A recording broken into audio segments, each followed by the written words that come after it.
We in the building. We got to start off talking about the nonsense being said. The ducking and the nonsense in the sport of boxing, it has no place. It shouldn't have a place, right? It's absolutely ridiculous, is what it is.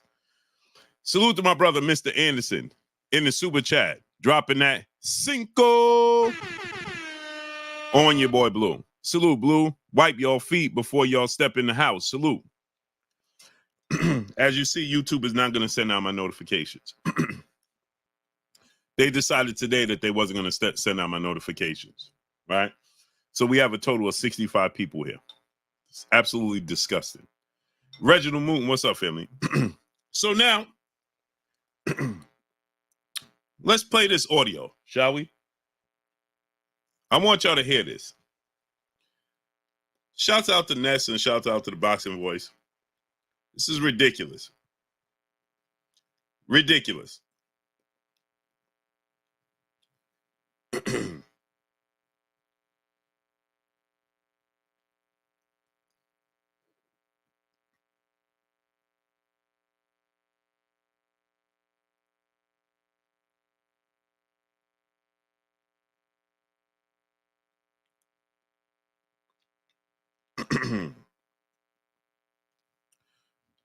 Salute to nephew for Sholey Sean in the building, in the super chat. Much love, nephew.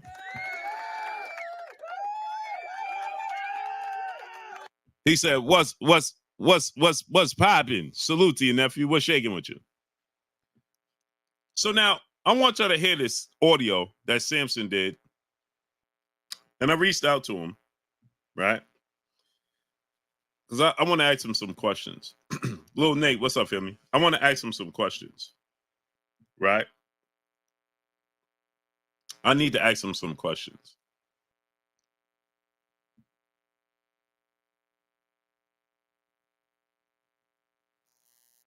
That they didn't ask. And I want to ask these questions.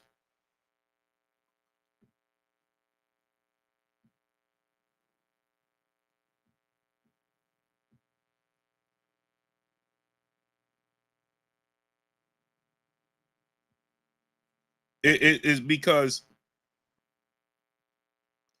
here's the thing, right? He says that Sebastian Fundora now suddenly has become a bigger star.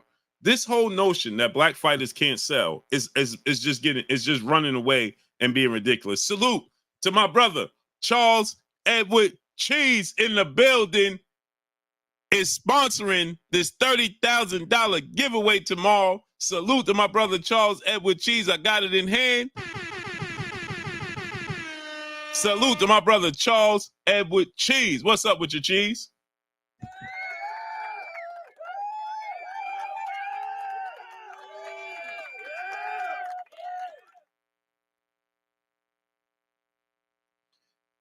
This is becoming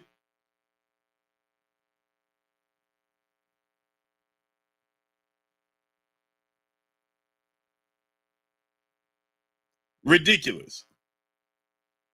It's ridiculous.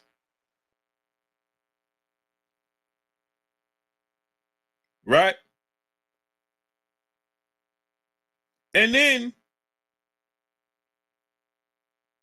they go at Devin Haney.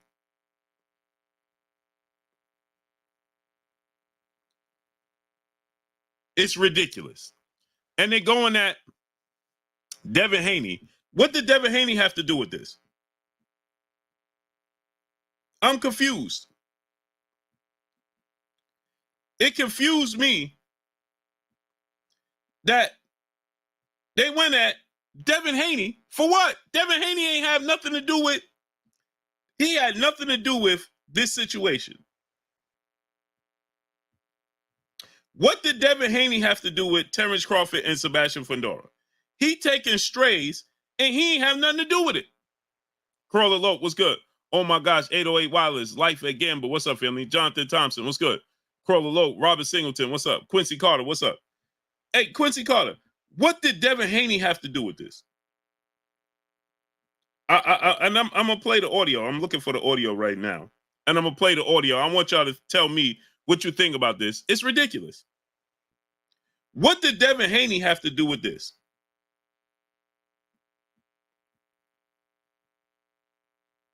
What did Devin Haney have to do with it?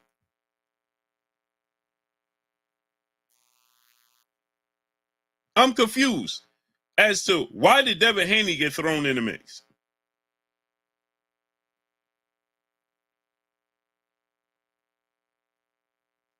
Why did Devin Haney get thrown in the mix? Dude had nothing to do with it. But listen to this. Listen to this. Band Up, what's up, nephew? Chris Brooks, what's up, family? Quincy Carter, what's up, family? Southwest Dice, what's good?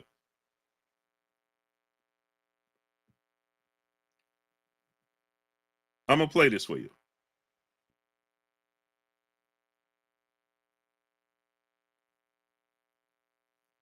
Let's listen to this audio. Ridiculous.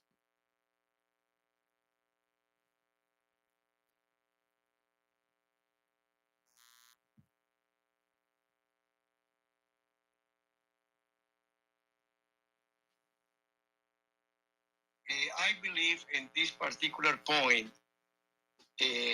after, that you relax, you think about it, I believe the best way will be the rematch. And because it's well deserved. Not only, look, everybody won that night. Both fighters won the heart of the fans. We showed the courage of. We received the letter this morning. I wake up this morning, I have it. We tried to save the bell. The person in charge, it will be Louis the Gatekeeper Jr., who will negotiate with Crawford, this officially, because I'm too emotional and I will not be think about it, because I have employed my word that I say. It's no contract, signed contract, but for me, my word is much more than the signed contract, and will honor the rematch course. Again, I just wake up this morning, and I cannot make a decision. You need to marinate any decision that everybody be happy. But the more. So he's saying, I want y'all to get this. Kenny P 504, what's up, family? He's saying they don't have a T-Buzz, what's up, family? High End Pain Gary, what's up? Chilltown Mail, what's good? He's saying they don't have a rematch clause in writing with Tim Tszyu, but his word is enough. Hold on. He says, now, Cheese, check this out. They don't have a rematch clause with Tim Tszyu, but his honor and his word is good enough that we should give Tim Tszyu the rematch. Listen to this. Louis the Gatekeeper Jr., who will negotiate with Crawford, this officially, because I'm too emotional and I will not be think about it, because I have employed my word that I say. It's no contract, signed contract, but for me, my word is much more than the signed contract, and will honor the rematch course. How you honoring a rematch clause when you don't have one?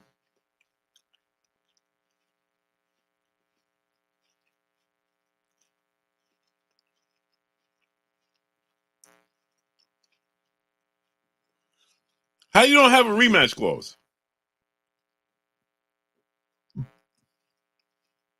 But saying now get this, right? Hey, Cheese, check this out. He said that cooler heads prevail because as he let the emotions settle in, then he realized they should give Tim Tszyu the rematch, right? But now, on top of that, he says he just got the notification from the WBO that Crawford is the mandatory. Now, suddenly, he let the emotions settle in, and now he come to the realization that they should be giving Tim Tszyu the rematch. So as soon as Terrence Crawford, T-Bug, what's up, family? Paul Edwards, what's up? TR, what's up? Ratchet says 9-1, what's good? Smiling Hot Dog, what's up? Mr. Big Play Bread, what's up? So as soon as Terrence Crawford became a reality, now he's like, well, we thought about it. We sat on it. The emotion settled in. Tom, what's up? Mr. M. Pride, what's good? The emotion, Mr. Holmes, what's good?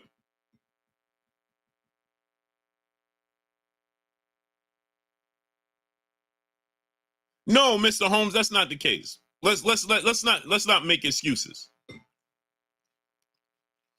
Because if the WBO didn't order this, they would have went the route of Errol Spence and get that bag. As he said immediately, they want to fight Errol Spence. No, it's not honor.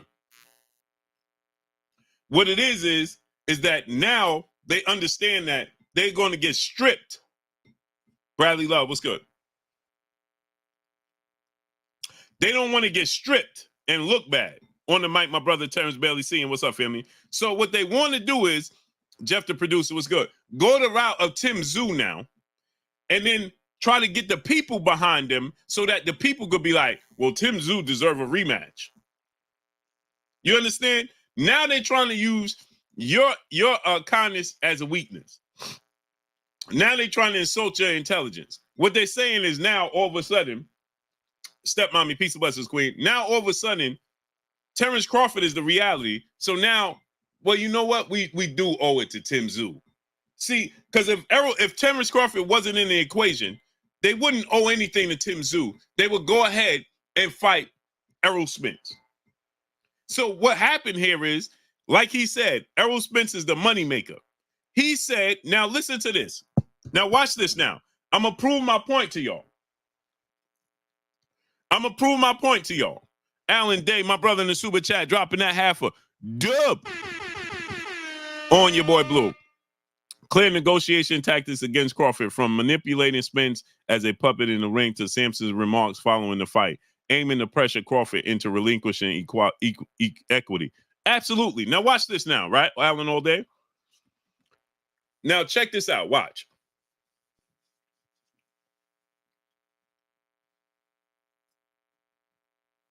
Now check this out. Robert Singleton, my brother in the building in the super chat, dropping that cinco on your boy Blue. I can't stand that word marinate, OG. It annoys me so much. You can make a 5-course meal when the iron is hot. So make the fight when it's hot. Facts. Now watch this though.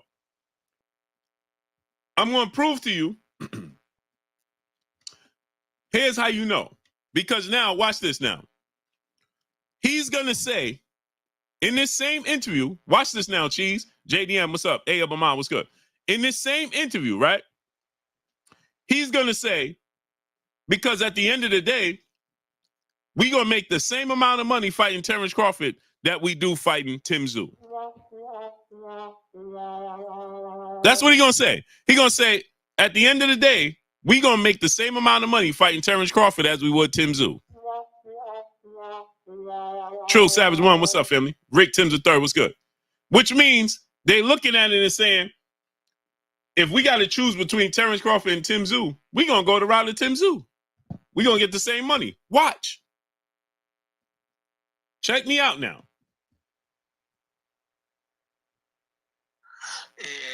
Again, I just wake up this morning. Marky Dan, what's up? Dej, what's up? Teach, what's up? Watch this now. And I cannot make a decision. You need to marinate any decision that everybody be happy. But the most important was nobody lost that night. And I given the most respect to Tszyu Team, it was unbelievable. I guarantee you that another champion, not the, everyone, he will give up in the second or third round and say, cannot see. I saw many champions do that, and it be no contest. This guy, he continued till the end, the last second, tried to win that fight. And he never said that it was a robbery or he won the fight. He said, congratulations to the champ. Only that, he pushed me to say that he deserved the rematch. I would say that the most honorable for Crawford is to fight Ennis. That is the truth. The most honorable for Crawford is to fight Ennis. That is the truth. You know what I mean? And he have no problem with the weight, but he's looking for money. You want to fight Canelo for money, a payday, and that, Now he's trying to push Terrence Crawford to fight Jaron Ennis.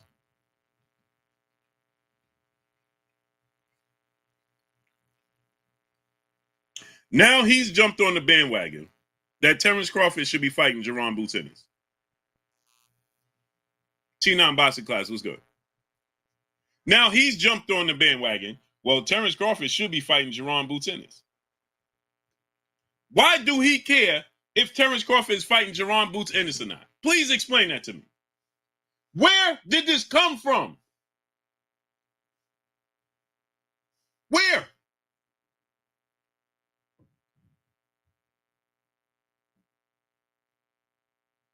Now he should really be fighting Jaron Boots Ennis. Malik Black, what's up? If we in right and wrong land, which I don't subscribe to, in my opinion, the right thing to rematch Tim and Fundora or Bud. Spence's nasty work given the law. Exactly. Cheese, and this is my point exactly. I don't mind him rematching Tim Tszyu. I actually think he deserves it because he suffered that cut. The pull-out bandit, what's good? Anthony Roberts, what's up? Robinson, what's up? Swisher really, what's up? Legacy Defined LLC, what's up, Emmy? Now everybody wants Terrence Crawford to fight Jaron Ennis. AK Crowder, my brother, what's up, family? Ron G, my brother in the super chat, dropping that cinco on your boy Blue. He said, ask Gary if he regret not fighting Pulo for the WBA 140-pound crown. Many accuse him of ducking the smoke. Smash that like, RP to the historian. Salute to my brother Ron G, man. Yeah, I will definitely do that. Now everybody subscribe to Terrence Crawford and Jaron Ennis. It's amazing, isn't it? Let's keep listening. Look, there's no contract, signed contract, but for me, my word is much more than the signed contract. And we'll honor the rematch, course. Again, I just wake up this morning and I cannot make a decision. You need to marinate any decision that everybody be happy. But the most important was nobody lost that night. And I given the most respect to Tszyu. Team, it was unbelievable. I guarantee you that another champion, not everyone, he will give up in the second or third round and he say he cannot see. I saw many champions do that, and it be no contest. This guy, he continued till the end, till the last second, tried to win that fight.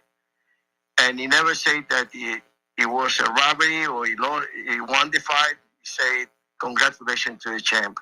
Only that, he pushed me to say that he deserved the rematch. I would say that the most honorable for Crawford is to fight Ennis. That is the truth. The most honorable for Crawford is to fight Ennis. That is the truth. You know what I mean? And he have no problem with the weight, but he's looking for money. He want to fight Canelo for money, a payday, and that, you know, I don't know if he would get the payday with Fundora, because my understanding, he want to be like, and this I caught, but I don't know if it's true or not, but like he be a co-promoter because he's a free agent, and that it will not happen. Crawford, there's no likable like Haney, you know, he's about the same level. He said Crawford is not likable, just like Devin Haney. They on the same level. What did Devin Haney have to do with this? Why is he taking strays? Bang, bang. Why is Devin Haney taking strays, people? Why is Devin Haney taking strays? He ain't got nothing to do with it. Julio Concepcion, what's good? Stephen 47, Deuce, what's good? Southwest Dice, what's good? Why is Devin Haney taking strays from Fundora team? Let's listen again. He's on the same level as Devin Haney. Because he's a free agent. And that it will not happen. Crawford, there's no likable like Haney, you know, he's about the same level. And he will not sell. He will not feel that this is what I heard. And he said that they on the same level when they don't sell. I want y'all to let that sink in.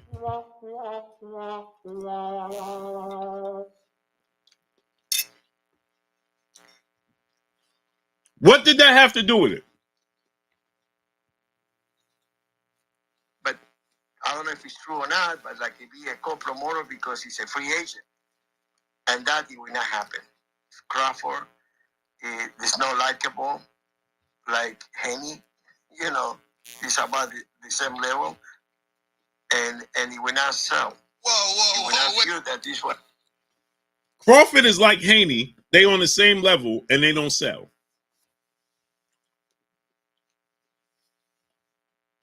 Why did Devin Haney take that straight? Bang, bang. He ain't got nothing to do with it. But this just goes to show you. This just goes to show you what's going on in the sport of boxing. This just goes to show you that they have a gate, an invisible gate around. Dominique Washington, what's good? Prolific one, what's good? They have King Randy, what's good? Tara Purvis, peace, blessings, queen. Now you see why I do what I do. Sonny Augustine, what's good? Barbara D, peace and blessings, queen. How you feeling today? Now y'all see why I do what I do compared to everybody else.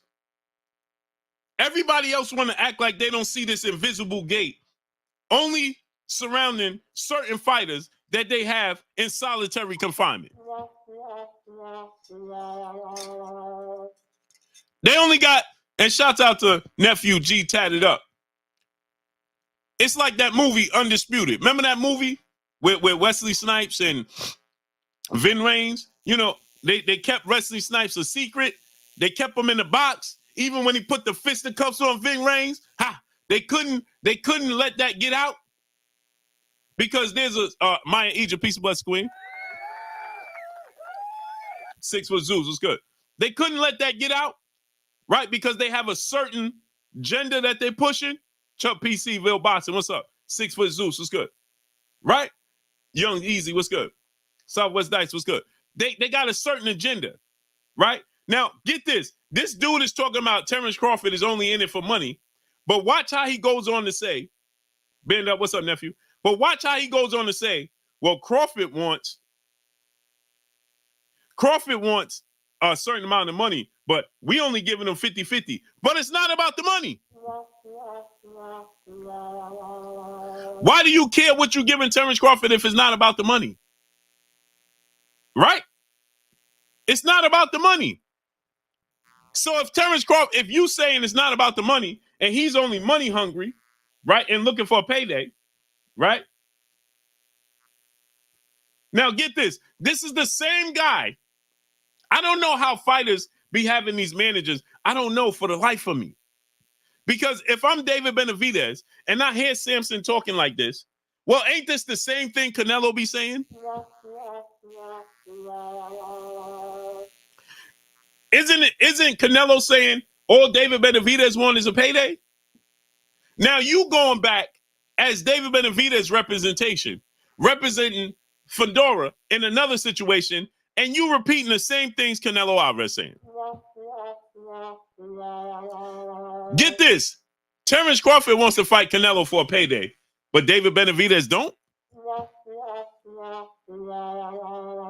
You lobbying for Benavidez to fight him. So now it looks like you don't want Terrence Crawford to get the opportunity because you don't want Crawford to block you from getting the Canelo fight.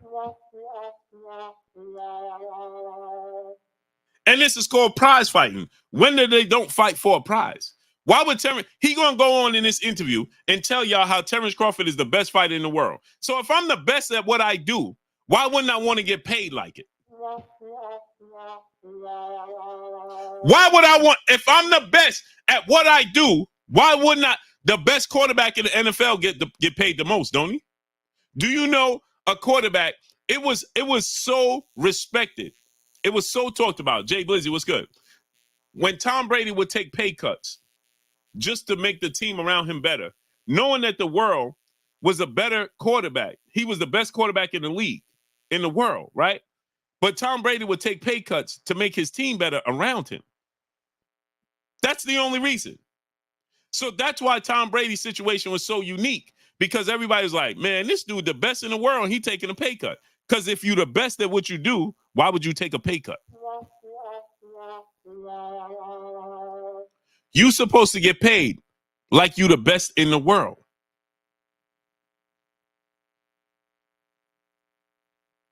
You supposed to get paid like you the best in the world, right? So he's going to admit that Terrence Crawford is the best in the world, but then turn around and say, well, he don't sell though. Well, maybe he don't sell because of the politics and the nonsense that you spewing. How about that? If the whole entire boxing, instead of being on this political nonsense, if they all honored the sport and said, listen, Terrence Crawford the best fighter in the world, man. He could demand what he want. If they came together and said that, then Terrence Crawford would get his just dues. But since there's so much nonsense in politics and race baiting in the sport of boxing, that's what happens. That's what happens. Bossman Dre, what's good? Because I'm going to tell you the truth. American One, what's good? You have never seen a Mexican fighter demand a massive amount of money without including an African-American fighter, but you have seen it in role reverse. So where do they get off telling us that Terrence Crawford don't sell? Now Fundora, yes, Fundora is the champion, no doubt. But since when the bigger draw don't get a bigger share of the pie because he's facing the champion? Where do they do that at? He's talking, watch what he says. Brooklyn Borin, my brother in the super chat, dropping that cinco on your boy Blue. He's right. They are on the same level, undisputed and undefeated. Put respect on their name. Salute to Brooklyn Borin. Now watch this now. GG Champ 15, what's good? Let's keep listening. And beside that, in prior negotiation, you want to be like you want to be a Canelo, put it that way. You want to be a businessman and you want to be a fighter. But he will not make the same money with Crawford. If he fight Sue or he fight Crawford, it be equal money now in this moment. Let me put it this way. I guarantee you, this is the reason I walk away from the negotiation. Crawford, you want to make more money than the champion. And that will not happen. That way, that particular fight, it was no choice for the champion. We have choice. That is the difference. If it was 50-50, so maybe it could happen. Did y'all hear what he said?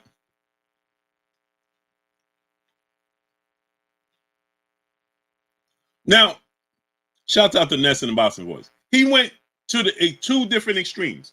He told you that Crawford got to accept 50-50. And in the same token, in the rest of this interview, he says, we ain't doing 80-20. So Ness asked him, so who told you Terrence Crawford is asking for an 80-20 split? No, that's what I heard. You heard it from who?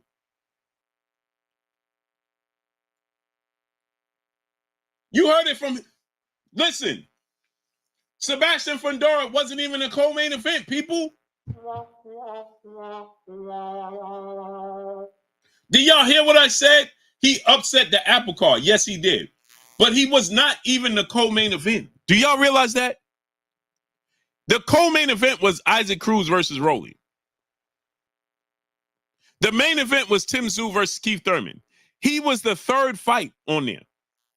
Renald Lassant was good. He was not even the co-main event. Now he done upset Tim Tszyu. But Tim Tszyu suffered a cut.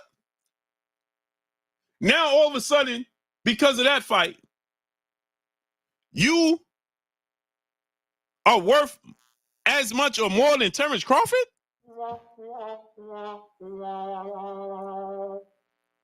Where? Where do they do that at? Beyond Above Media, what's up?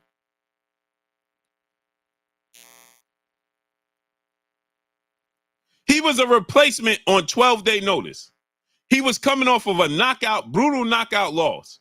And he wasn't not even a co-main event. Yet now, all of a sudden, he has surpassed Terrence Crawford.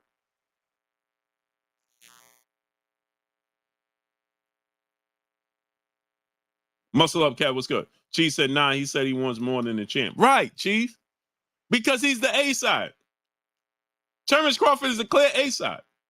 Corey Yellerman Jackson, what's good? My brother, Pac-Man ATL Tate in the building. He said 80-20 talk coming from prior talks between Tim Tszyu and Crawford prior to the loss. Yeah, that's what they're trying to talk about. But then, Tay, they said that Terrence Crawford was asking for $15 million guaranteed. So this is what they said, Tay. They said, well, Terrence Crawford was asking for $15 million guaranteed. And in the next breath, they say, well, Terrence Crawford was asking for 80-20 split with Tim Tszyu. Lunatic Menace, what's good? Chief Tucker, what's good? Now, Mikey, what's up? Now, if Terrence Crawford was asking for an 80-20 split against Tim Tszyu, then that's not realistic.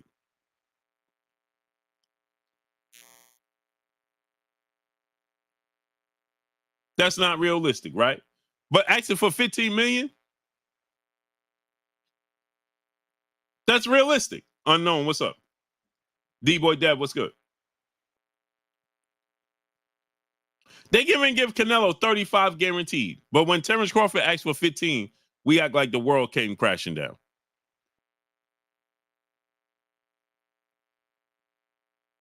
Big Sarge 31, what's good? How? Why? Now the world came crashing down when Terrence Crawford said he won 15.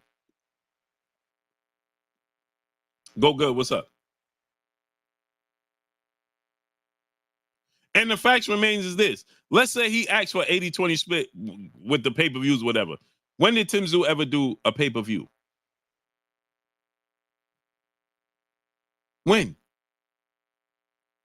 Floyd took a 70-30 split. He was already a 4-division world champion and a first ballot Hall of Famer to fight Oscar De La Hoya. Do y'all hear what I just said?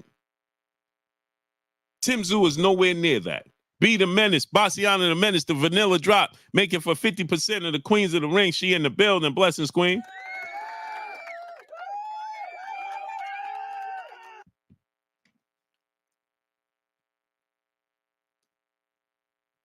Now, I'm not saying Tim Tszyu should get 80-20 split, whatever. But just Codeine, what's up, family? Salute to Coach Perry, brother in the super chat, dropping that half a dub on your boy Blue in the super chat. I believe that the political wall of boxing doesn't want to see another black fighter rise to the level that Floyd did. Bud has all the talent to do that. These fighters scared to get embarrassed. All facts. Rule, what's good? All facts. All facts, Coach Perry, because we doing everything in our power to keep suppressing this man and talk about, and he a bad businessman. He don't sell. Well, that's your job to make sure he sell. Because last time I checked, Sebastian Fundora ain't no big world beater when he's selling. He don't talk. Joystick Politics, what's good? Mark Grounds, what's good?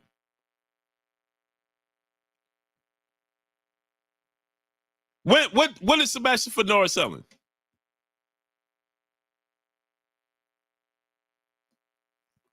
When? Where?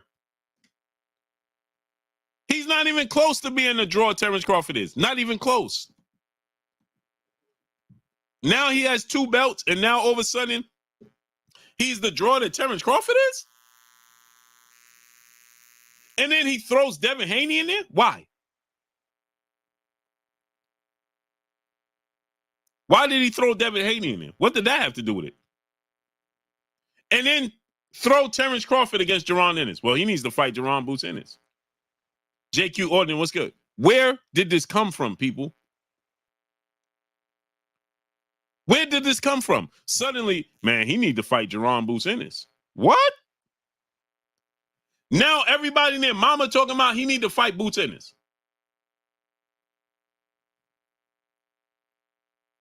I'm confused. Roderick Kane, what's good?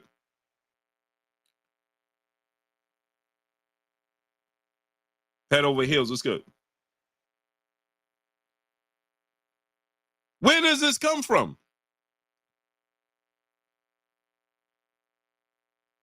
Where?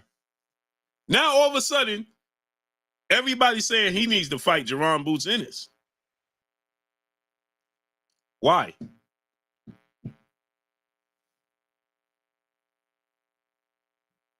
Let's listen again. I want y'all to get a clear understanding of this, so y'all know I'm not tripping. I believe in this particular point, after that you relax, you think about it. I believe the best way will be the rematch, and because it's well deserved. Not only look, everybody won that night. Both fighters won the heart of the fans. We showed the courage of. We received the letter this morning. I wake up this morning and I have it. We tried to save the bell. The person in charge, it will be Louis de Cuba Jr., who will negotiate with Crawford. Now, he said the truth in plain sight was good. He said, we trying to save the belts. We trying to save the belts. Negotiating with Crawford. So, again, do y'all understand that they're going to try to make Terrence Crawford look bad? Right? So he said that we're going to try to save the belt. Negotiate with Crawford. Right? So that way they're going to put it out there. Well, we tried to negotiate, but Terrence Crawford is outpricing himself. So that's why we vacated. They don't want to look bad.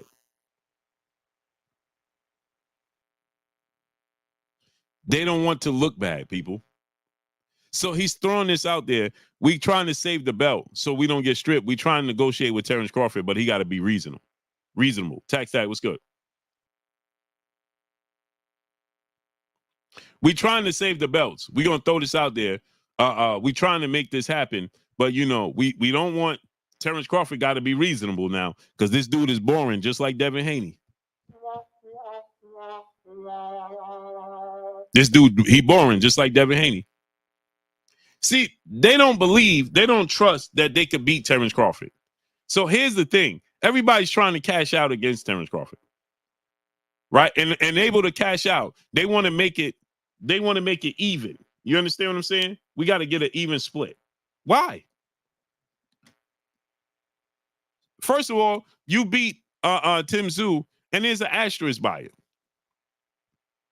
Regardless, there's always going to be an asterisk until you rematch him. That fight, it will always be an asterisk by it. Why? Because people are always going to say, if Tim Tszyu didn't have that cut, what would have been? What would have been if Tim Tszyu didn't have that cut? $1 trillion dream Deuce, my brother in the super chat, dropping that cinco on your boy Blue. He said Blue Blood Sports TV back at y'all with another one.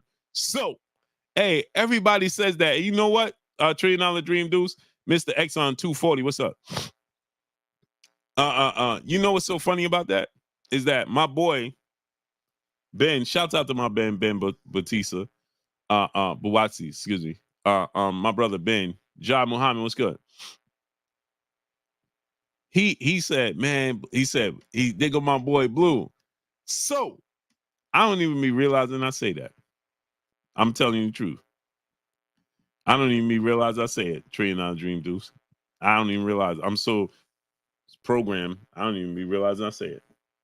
So Crawford needs Don King. Rally Murad, what's up?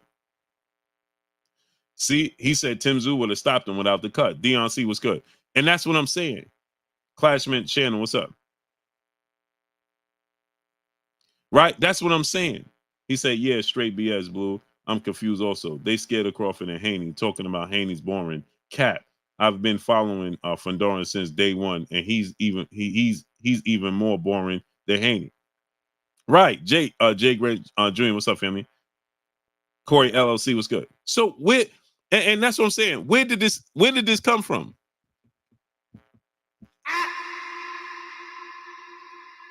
Brian Cobb was good. So where did this come from? Where? Let's keep listening. Because I'm too emotional and I will not think about it because I have in play my word that I say there's no contract, signed contract, but for me my word is much more than the signed contract, and with honor the rematch goes.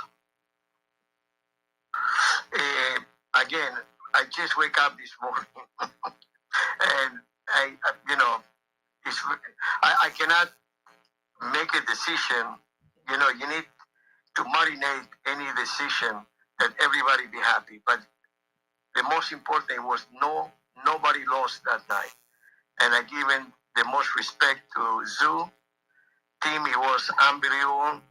I guarantee you that another champion, not everyone, he will give up in the second or third round and he say, cannot see. I saw many champions do that. And it be no contest. This guy, he continued till the end, till the last second, tried to win that fight. And he never said that it was a robbery or he won the fight. He said, congratulations to the champ. Only that, he pushed me to say that he deserved the rematch. I would say that the most honorable for Crawford is to fight Ennis. That is the truth. The most honorable for Crawford is to fight Ennis. That is the truth. You know what I mean? And he have no problem with the weight, but he's looking for money. You want to fight Canelo for money, a payday, and that, I don't know if he would get a payday with Fundora, because my understanding, you want to be like, and this I got, but I don't know if it's true or not, but like to be a co-promoter because he's a free agent, and that it will not happen. Crawford is not likable like Haney, he's about the same level, and he will not sell. Whoa! When I feel that this is what I heard, and beside that, in prior negotiation, he want to be like he want to be a Canelo, put it that way. He want to be a businessman and he want to be a fighter, but he will not make the same money with Crawford. If he fight Sue or he fight Crawford, it be equal money now in this moment. Let me put it this way. I guarantee you, this is the reason I walk away from the negotiation. Crawford, you want to make more money than the champion. And that it will not happen. That way, that particular fight, it was was no choice for the champion. We have choice. That is the difference. If it was 50-50, so maybe it could happen. If he want 50-50, maybe it could happen. So he ain't even guaranteeing that it's going to happen if Terrence Crawford take 50-50. He said maybe it could happen.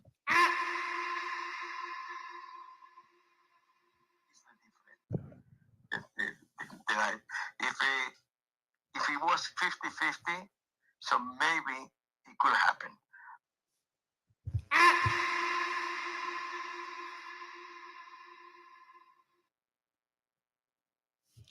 If he want 50-50, maybe it could happen. Maybe? Freaking Fire RC, what's up, family? Next Level Coach, what's good? Not yet. Alex Rodriguez, what's good? If he wants 50-50, maybe it could happen. Maybe? Main Event Mark, what's up, family? Hold on, let's do this again. So y'all can hear this. Have choice. That is the difference. If it was 50-50, so maybe it could happen.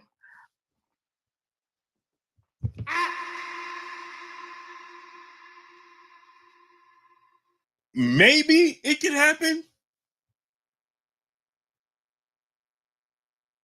If he wants 50-50, maybe it could happen. But he really should be fighting Terrence, but he really should be fighting Boots Ennis because, well, Terrence Crawford is just as boring as Devin Haney, and they both delusional.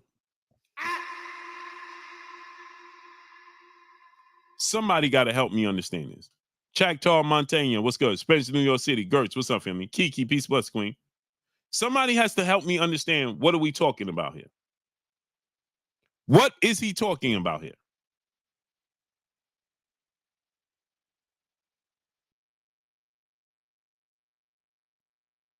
What is he talking about? Maybe it can happen if Terrence Crawford take 50-50. Maybe? Man, you can't make this stuff up, man. Ethiopian Nouns, what's good? And then he says, then on top of that, he says, then it gets worse. Because then on top of that, he says,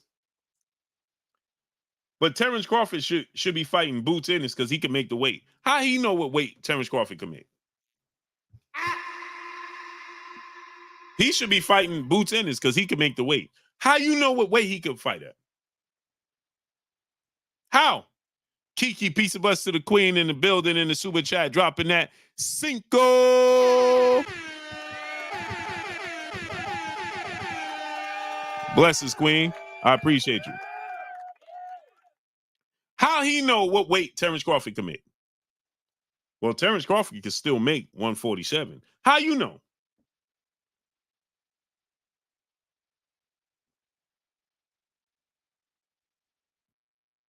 How you know that? How you know? Hey, Yusuf Little B1, what's up, family? Man, Terrence Crawford, Harvey M, what's up, family? Rodney Green, what's good? And I'm so sick and tired of people trying to tell us that black fighters don't sell. I'm so sick and tired of it. I am fed up to hear what they're telling us that black fighters can't sell. Because the truth of the matter is this. What Mexican fighter or any other race of fighters you see that do big numbers without including a black fighter? Because we always hear this fake notion. Aunt Jetson, what's good? Dead Daniels, what's good? I'm tired of this notion. Well, black fighters need a Mexican fighter. Well, if that's the case, it's role reverse. So show me what Mexican fighter, what Ukrainian fighter, what Russian fighter, what Japanese fighter, where are these fighters fighting at that's doing these massive numbers without black fighters?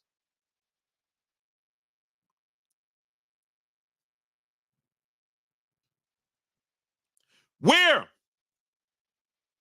Show me. Chris J 330, what's good? Where are you seeing these numbers at?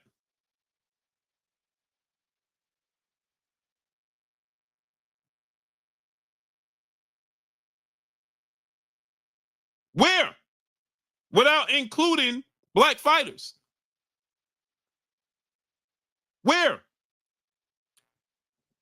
Go good. This sport of boxing was built on that. Yo, Vu, what's up, family?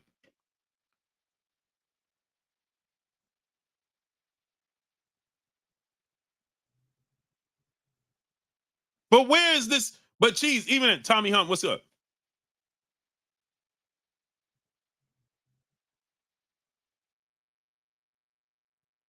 Where is this at? Where does this take place?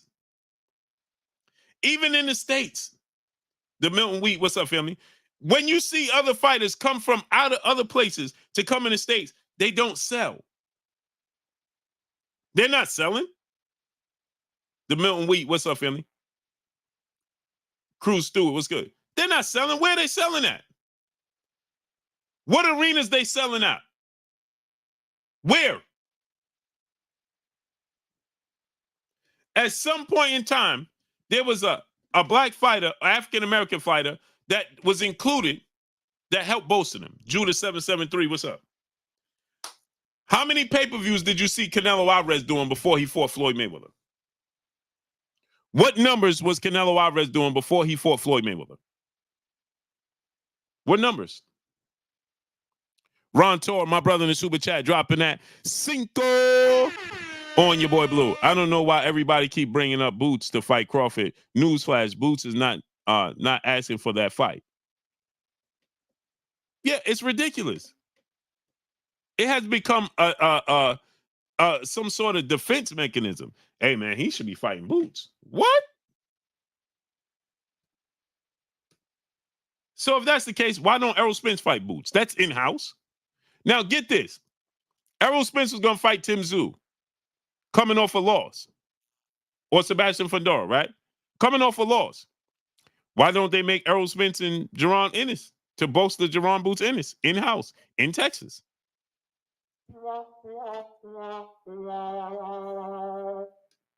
Why don't they do that? Noodles in the super chat. Much love, brother. This is why MMA matchmaking over boxing. No BS like this. I don't know. Claymore Rain. What's up, my brother? Claymore Rain in the building. I don't know because I don't watch MMA like that. So I couldn't tell you about the politics there. K Muller, what's up, family? It comes across to me as a casual to MMA that they make the big fights, but I really don't know. Chef Boy Biscuit, what's up, family? But that's what they making it seem. King M23, what's good? They keep making it seem. LaDonna, God's a piece of blessings, queen. They Chef Boy Biscuit, they keep making it seem like, well, just fight Boots because it's in-house. Okay, so if that's the case, why don't we get Terrence Crawford? Boots was Errol Spence's mandatory before he was Terrence Crawford's. He was only Terrence Crawford mandatory for a month. He was Errol Spence mandatory for over a year. Kevin Jackson, what's good? So why aren't we talking about that? Whatever, man. What's up, family? Alex Rodriguez, what's good? If Errol Spence is the draw that I believe he's a draw, so why don't you make that fight? Raven Nation, what's good?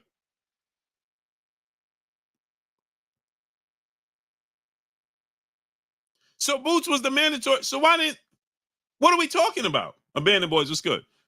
John Muhammad, my brother in the super chat, dropping that cinco on your boy Blue. That's that fair talking. Bud got 31 KOs. How's that boring? Only if you're scared to death. He said it's not right, and the fans should force their hand. I agree. Cali World, peace of blessings, queen. I agree with you 1,000%, great brother John Muhammad. It's getting ridiculous, bro. It's absolutely ridiculous.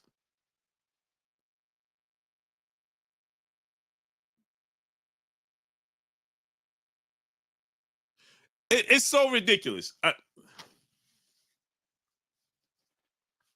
Bro, the Terrence Crawford, This is so ridiculous. I got to tell y'all this. I watched the video late last night. Ellie Setback did a video, like 1 a.m. And he did a video with Bernard Hopkins. And he asked Bernard Hopkins, who's the best fighter in the world? And he says, Bernard Hopkins says, well, now this is Bernard Hopkins now. This is Bernard Hopkins. Who's the best fighter in the world? He says, well, I got to think about it. It's actually between Terrence Crawford and Gervonta Tank Davis.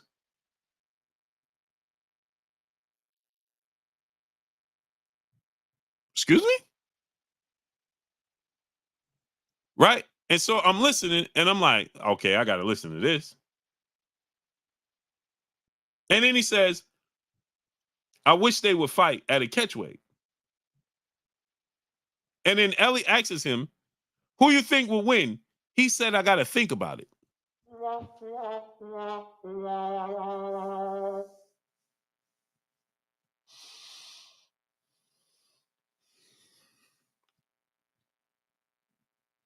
That's what he said. He said, that's a tough one.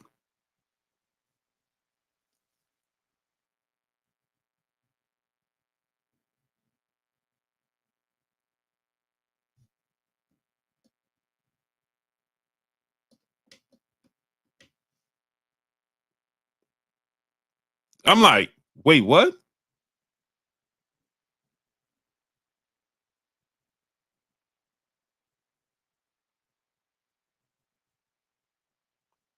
Now, I'm not taking anything away from Gervonta Tank Davis. I'm not taking anything away from Gervonta Tank Davis. But there's no way on this green earth that Bernard Hopkins truly believes that. There's no way. There's no way. There's just simply no way.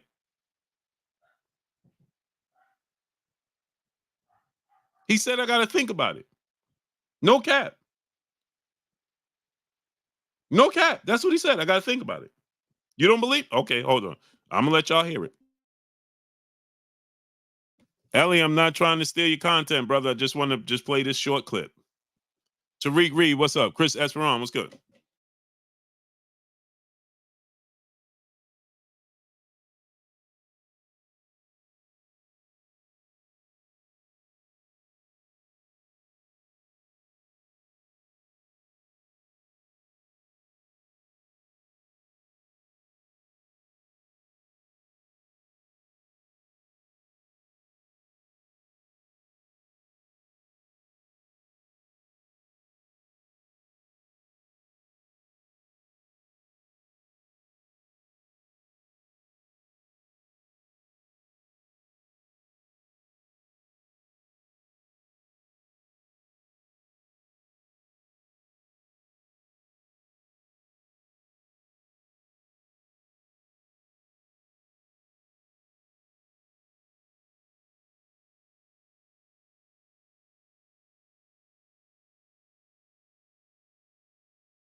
I would say it's a dead tie with Tank Davis and Bud Crawford.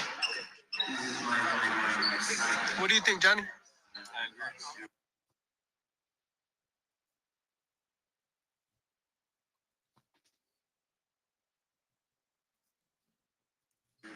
I mean, I you know, certain things you got to take a minute to think.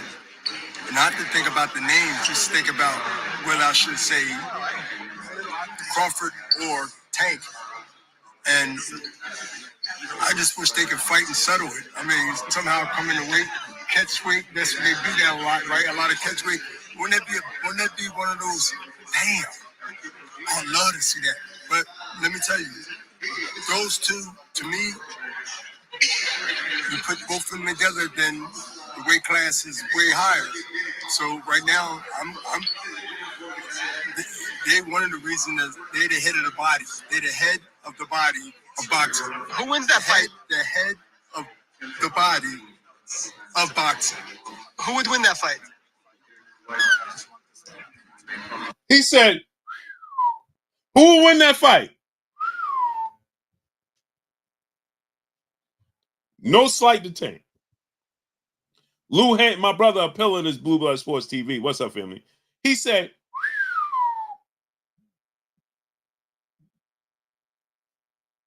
who wins that fight? The head of the body of boxing.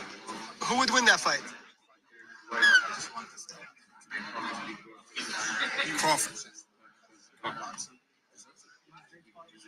I don't know. I can't go against Tank. 29-0, 27 knockouts. We'll see you in the next interview.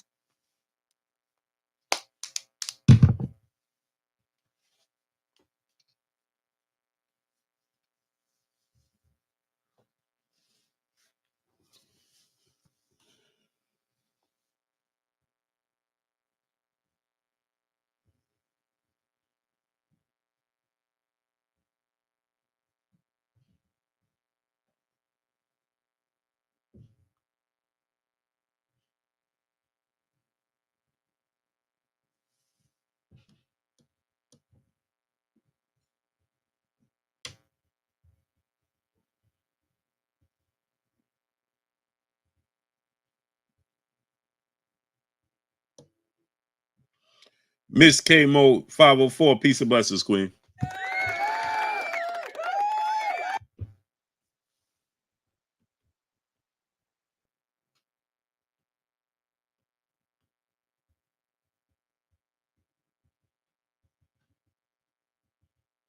Kenny Moore said, Blue, didn't you say Jerron would beat David Benavidez easy?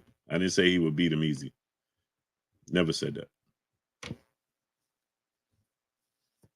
This is the sport of boxing as we know it. Let me see if my brother Bernie the boxer. Let's see if Bernie is able to come on because he's in school. I forgot to send him the link.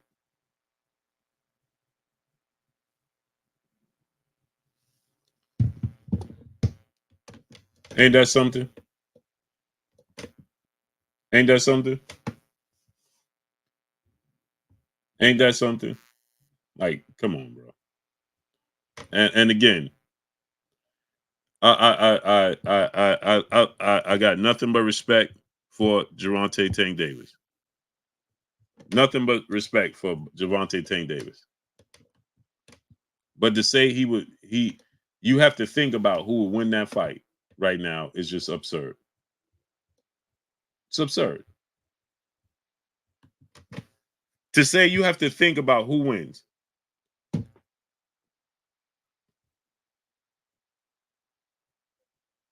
To say you would have to think about who wins. Jafar View said, he said Bud will win. I don't care. Did you have to think about that? Let you Puma Skills, what's up? Did you, Jafar Views, do you have to think about that? If I ask you right now, Jafar Views, just off the back end, if I just love Stacey B, peace of blessing. If I just came to you and said, hey man, Terrence Crawford versus Gervonta Tank Davis, who you think win? You're gonna say, oh man, that's tough, man. Let me think about that. Is that what you're gonna say, Jafar Views? I'm just asking for a friend. No slight to Gervonta Tank Davis. He said, nah. That's what I'm trying to tell you. So you telling me a legend like Bernard Hopkins, he had to stop and go, ooh, that's a head scratcher. Really?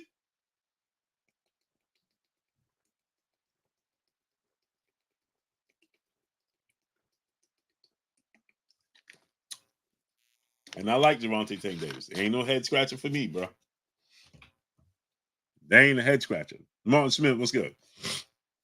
That's a head scratcher? No. No, it ain't. No, it ain't. Now, if you want to talk about who if you want to talk, Brian Cobb, what's up? Black Ham TV, what's up, family? G tatted up, what's up, nephew?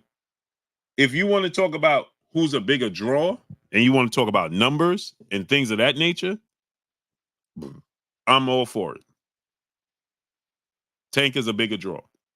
3,800 Ernesto, what's good? Tank is a bigger draw.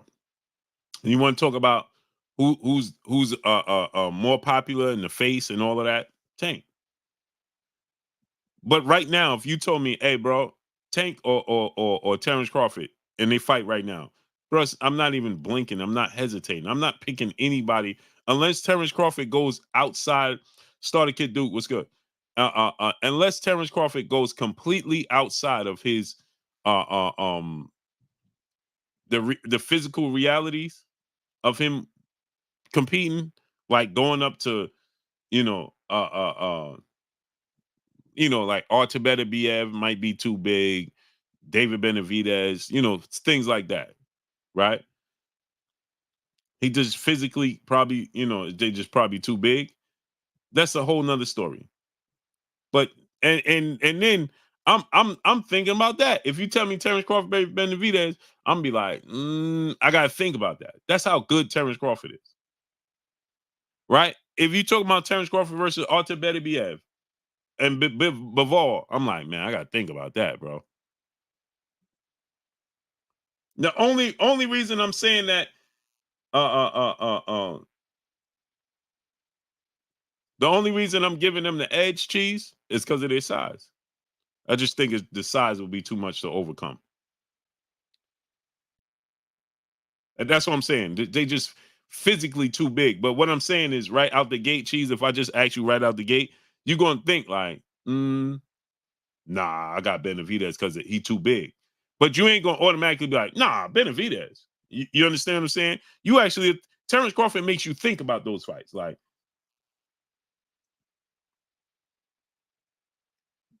Row 1084, what's good? You understand what I'm saying? Terrence Crawford will make you think like,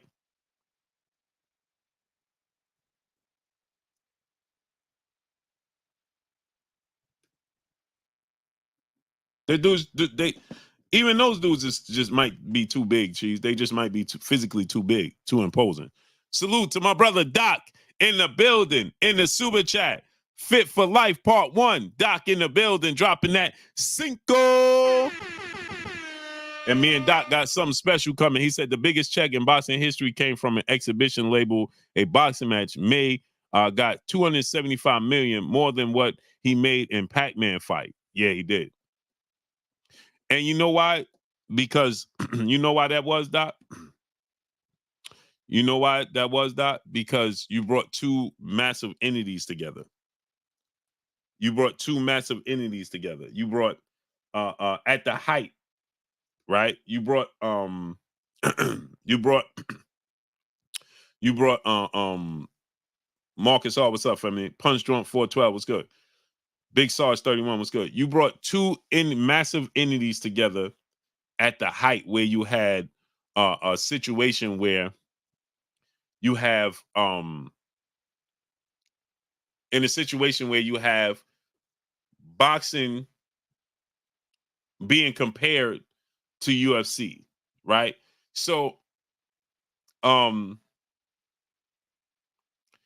now, if to give you an example, right, Doc, if right now we had an all-star game between the WBA, the WNBA, and the NBA players, and they played against one another in an all-star game in New York City, it would do massive. The numbers would be out off the charts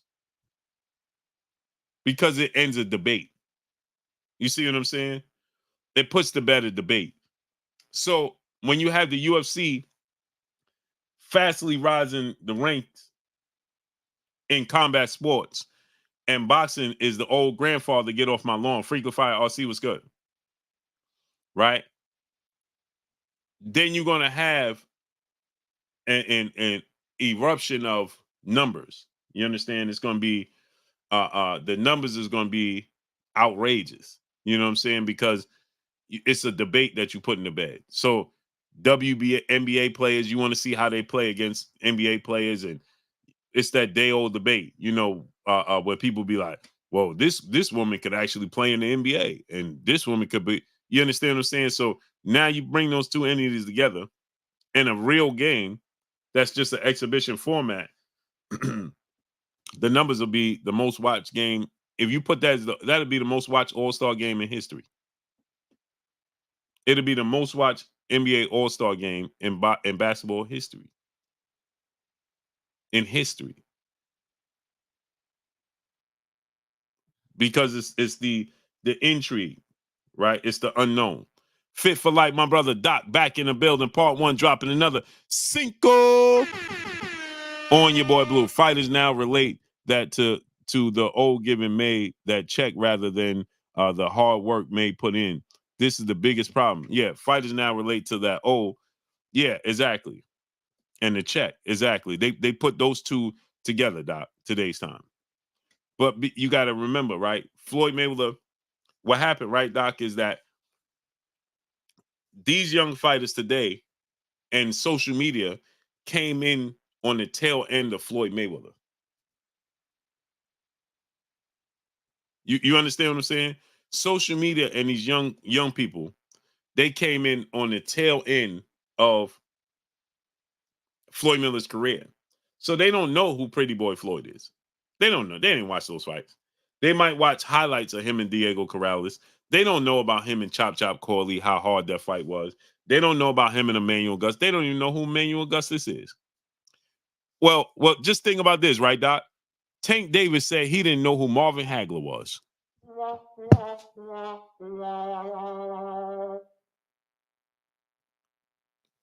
Tank Davis said, I never watched Marvin Hagler.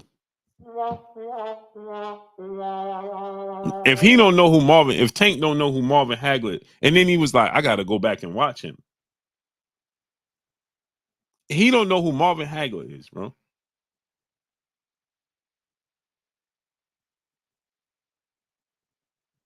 Think about that.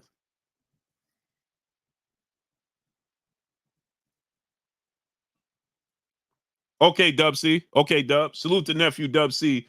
Go subscribe to my nephew Dub C, man. Well connected, elite sports. Salute to Dub C. What's up, nephew? Vega the head buster, brother in the super chat, dropping that dub.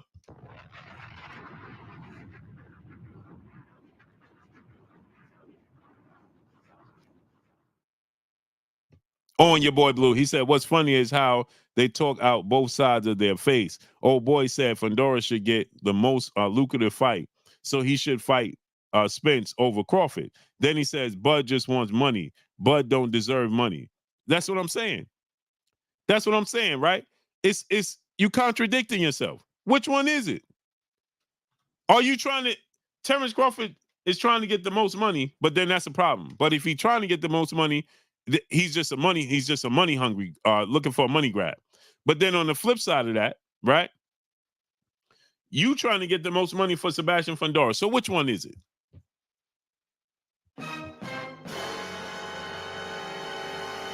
Exactly, Vega the head buster. Salute.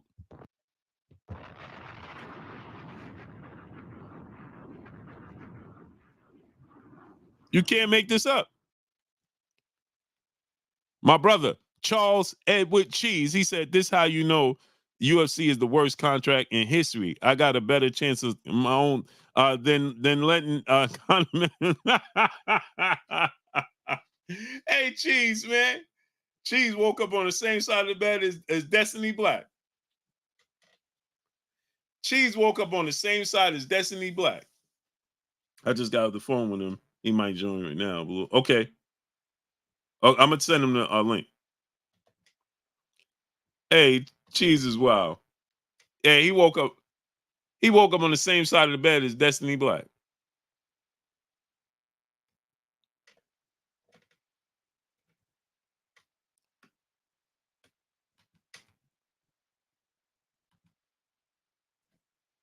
My brother Cheese woke up on the same side of the bed Destiny Black be waking up on. Detroit D-Town, what's up, family? Detroit D-Town, what's up? Marcus R, what's good? Michael Fleming Jr., what's good? Hey, Dub, tell him I sent him the link then. He got the link right now. He want to jump on right. Nizzy, he can. Band up, what up, nephew? He said, Blue, you're going to have to stop on the UFC. They give us the fights we want every month. Well, nephew, you're going to have to educate me on the UFC because guess what? I am completely casual to the UFC.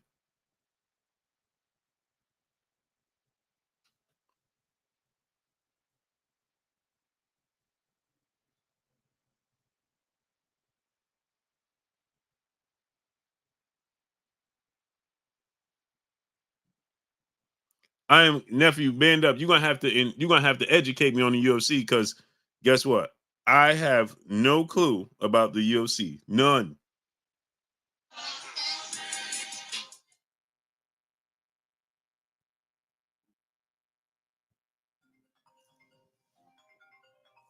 Hold on one second, y'all.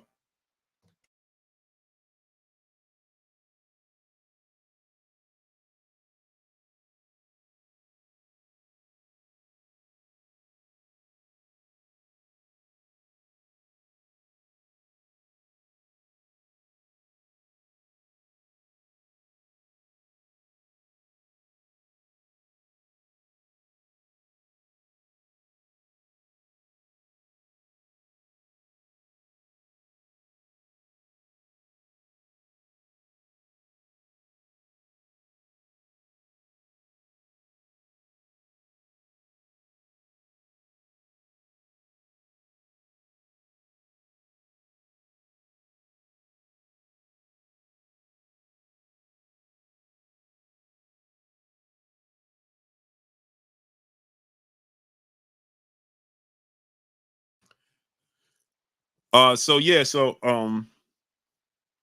Royce Gracie was the man. See, I used to watch UFC. I used to watch UFC uh um when it was uh uh uh what's his name used to fight Tito Ortiz used to fight Frank Sanchez. I mean Frank what's Frank's name? I forgot his name now. I used to watch it then. The Huntington Beach Bad Boy versus Frank what was his name, bro? Forgot his name. But that's when I used to watch the UFC. And then Anderson Silva, and then I started tailing off, man. Ken Shamrock. Ken Shamrock. Yeah, the Shamrock versus Tito Ortiz. Yeah, Frank Shamrock was his brother. Ken Shamrock and Tito Ortiz. That's when I used to watch the UFC. And then Anderson Silva. After that, it was downhill for me. Mark Wonderly, what's good? Adrian Crook, what's good? Fit for Life, Part 1. My brother Doc back in the building, back in the super chat, dropping another half a dub on your boy Blue. He said, imagine basketball players attempting a Jordan that was on the Wizards, thinking they will draw people like 1988 Jordan before want to be like Mike. There was Air Jordan. All fact. All fact. There you go. What's up with you, champ? Hey, Soldier, what's up? We here. Hold on, it's my settings. Hold on. Can you hear me now, champ? Yeah, I can hear you, King. Can you hear me? Yes, sir. Yes, sir. How you feeling? That's what I'm talking about, man. I'm feeling with both hands. That's it. That's it. The grind. The grind. Yeah, that's Lord. I'm in here later on today too. Don't get it twisted. Yes, sir. So you know, where you at? You always in the gym, man. Yeah. Right now I'm around the area in the neighborhood and stuff like that. So I'm just chilling right now. Now I want to wanted ask to you. just tap in. We had Uh-huh. scheduled for 4:00. I know we had scheduled for 4:00. But Yeah. I said, hey, wait, let me just hop on early since you live right now. Yeah, let's do it. You know what I'm saying? It don't matter to me. You know what I mean? So now, you know what I mean? Being a fighter of your caliber, undefeated, all your wins by way of knockout. You know what I mean? Southpaw with a ability to box and power and aggressiveness. Do you feel like that's a deterrent, man? Because we gonna go right into it, right? From these fighters not giving you the opportunity. I mean, honestly, man, I feel like a lot of these guys are suckers for real. But I try to take every situation with a grain of salt because look at it this way. These are dudes that's training, they winning, they getting a little check here and there, and they notice if I can get to the real deal fights where the titles are, then I can really make more money. So they looking at their career as like something that they can just take care of. They trying to make it where as though they fight all of these scummy looking dudes, crummy looking dudes. You feel me? That really ain't gonna bring no bump to the situation. They ain't really trying to fight nobody that's gonna make them work for money. If free money is coming your way, why not take it? You know what I mean? And that's how I feel like they carrying the situation. And when they look at me, I'm an opponent that's just like high risk towards their career. So it's like, man, be a good idea not to deal with these type of guys. Right. Now I had That's how brother. Right. personally. Now I had a few people they asking what happened with the Pulo fight, with that fight. At the time, I think that's the little linky guy. I want to say Cuba or something like that. Okay. At the time, I had went and got a WBA. I had a WBA, but I fell off and dropped in the rankings. So they kind of like took that. A lot of people forget the fact that I had a WBA spot. I had that belt. I still got it, but it's in the storage. I ain't really tripping off that at this point. I'm just trying to grab on them Jones again. I'm trying to be undisputed. That's what I'm shooting for. WBA, IBF, WBO, WBC, whoever got the titles on the time I'm on the upcoming, and I'm chasing down motherfuckers. That's who I'm gonna see. I don't even really got no hit list no more. I had.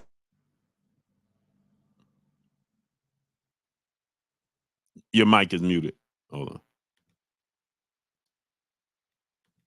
Yeah, your mic is muted. Your mic is muted. There you go. I said I don't even got no hit list no more. You know, at first I did, but now I'm just like, man, can't nobody hold on to him for a long time. So it's like, what's the point? You know what? Let me just go ahead and just take these belts off of everybody. Whoever got a belt at the time, y'all in danger. Y'all career in danger because I'm coming after y'all on some marathon type stuff. Like I'm gonna hawk y'all down. Right. I'm gonna hawk y'all. I can run and fight this dude who's nothing. You can go up against this dude who's nothing. Ducking all of the ducking and dodging all the people that's really gonna make you fight for your belt, fight for that title, make the title mean something. I'm one of them ones who gonna make that title mean something. When you get in the square with me, ain't shit being handed to you. You gonna have to fighting for keeps type shit. Right. You know what I mean?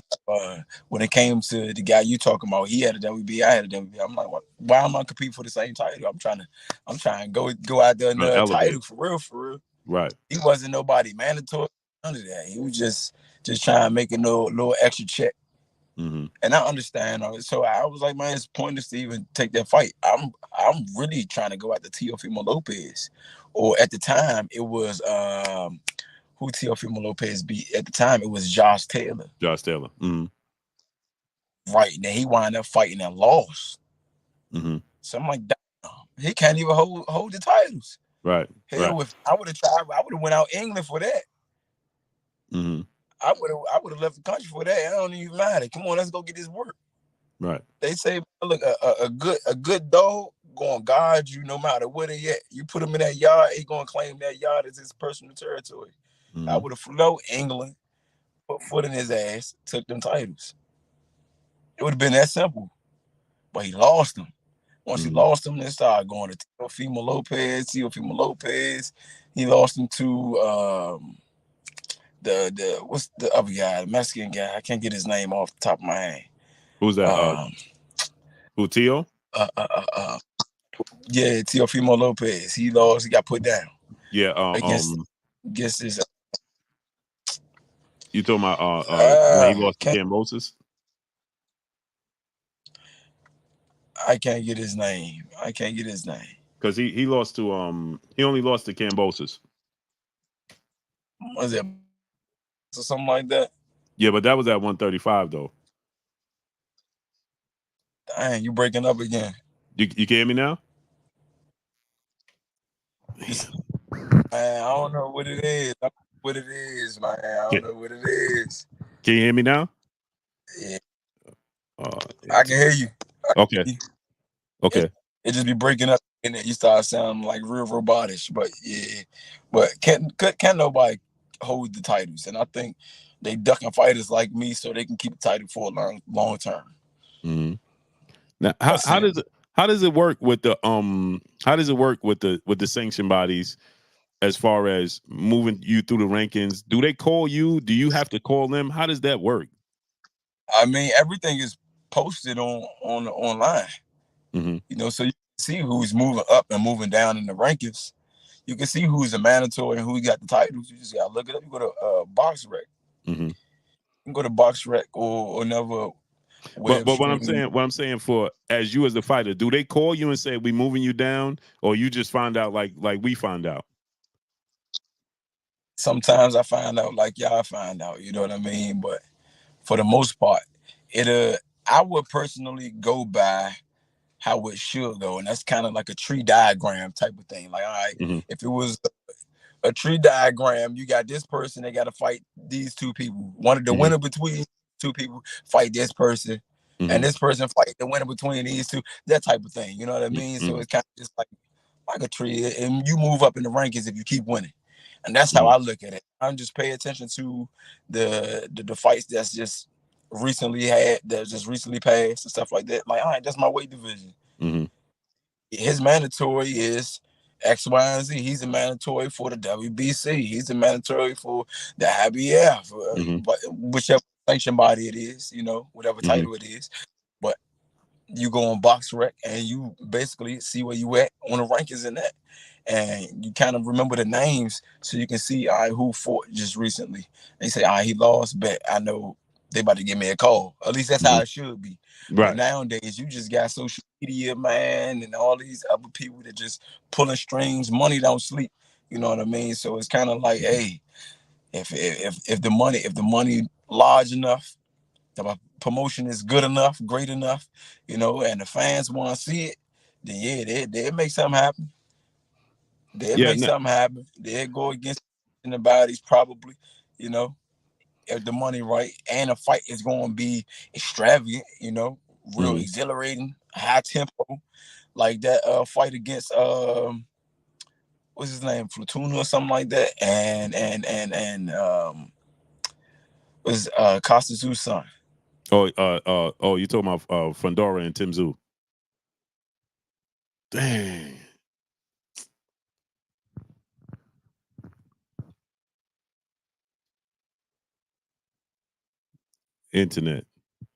Internet people, y'all can still hear me?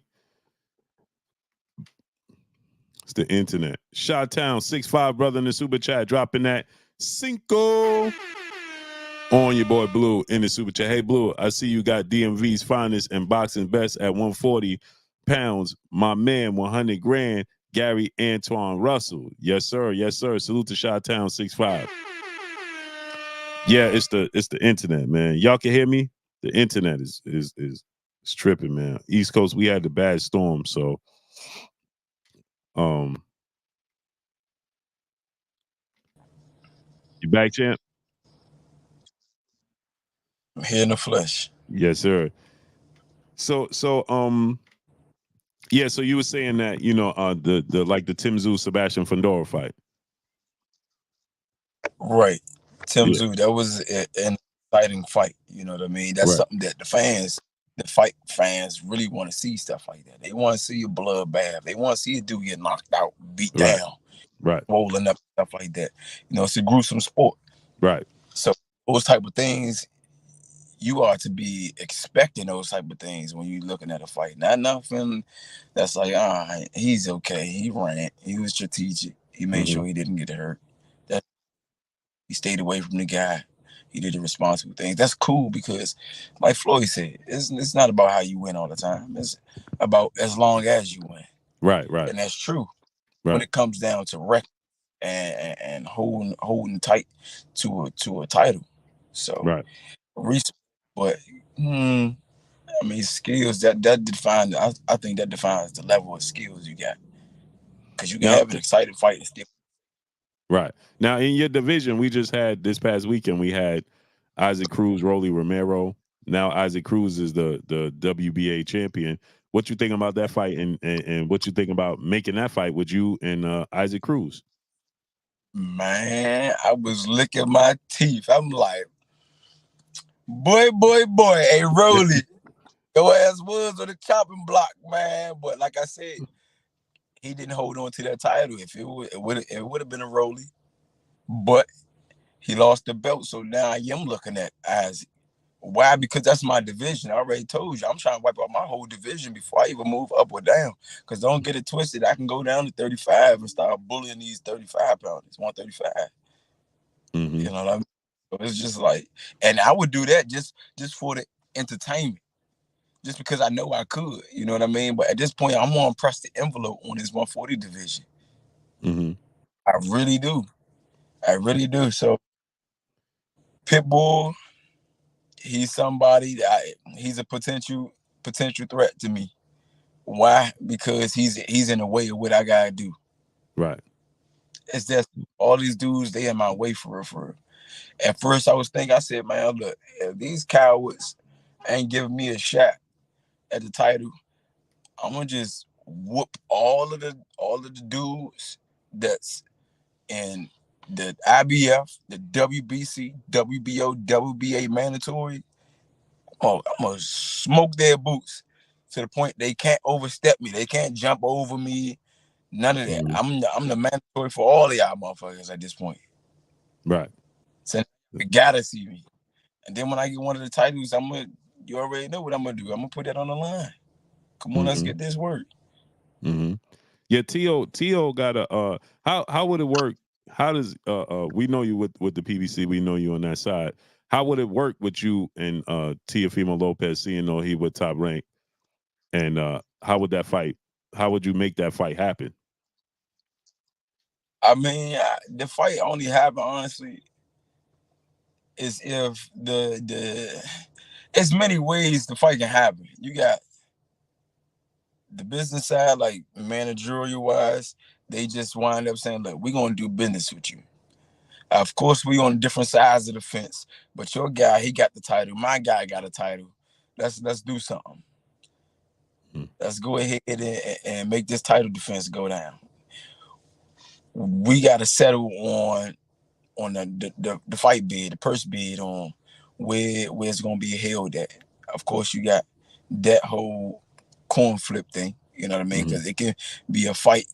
So it's out Vegas, which is the opponent hometown, or it can be here in the DMV, which is my hometown, and we had to do a purse bid on that, mandatory wise.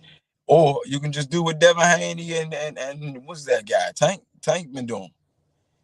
They over here on social media talking about what they could do, what they could give, send a contract. Even Errol Spence, like, man, look, sign a contract, man. Send that thing over. What's up? If you really want to make it happen, sign a contract. We can do that personally and go to our managers later. Right. You know what I'm saying? So that's be like some social media advertisement. I can call him on Twitter, hit him up on Twitter, hit him up on Instagram, and just be like, look, we can go live right now. What's up? How you gonna act, man? I'm trying to get some bump. I'm trying to see you. I put my title online, you put your title online. We can even make the deal even more sweeter. Winner take all, man. You can get my check, the fight check, and the title.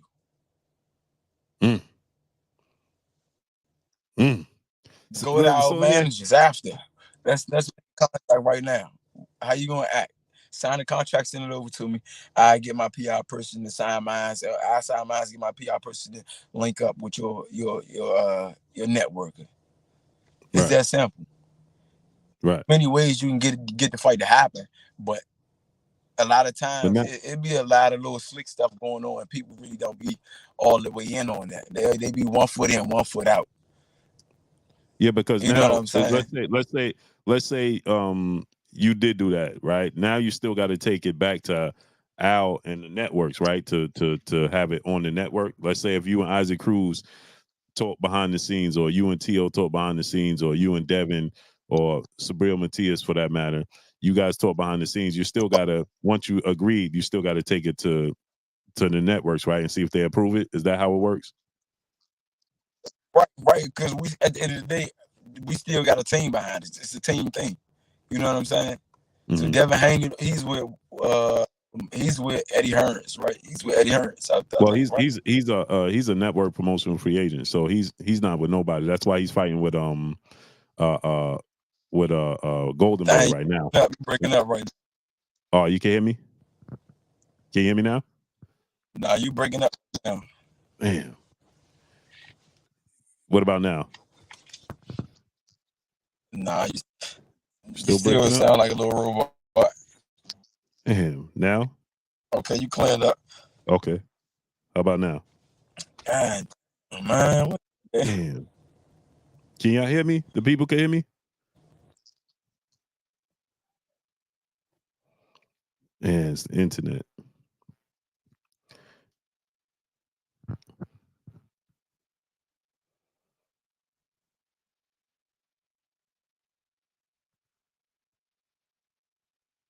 It's the internet. Yes, it's his internet. Let me see. Come back in. You there? Yeah, I'm here. You can hear me? Yeah, I can hear you. Okay. Yeah. Man, talk to me. Talk to me. Yeah. So Devin is a network. So he's fighting right now with Oscar and Golden Boy to fight Ryan. But then he likes to work with Eddie, but he's not assigned to anybody. Okay. Yeah.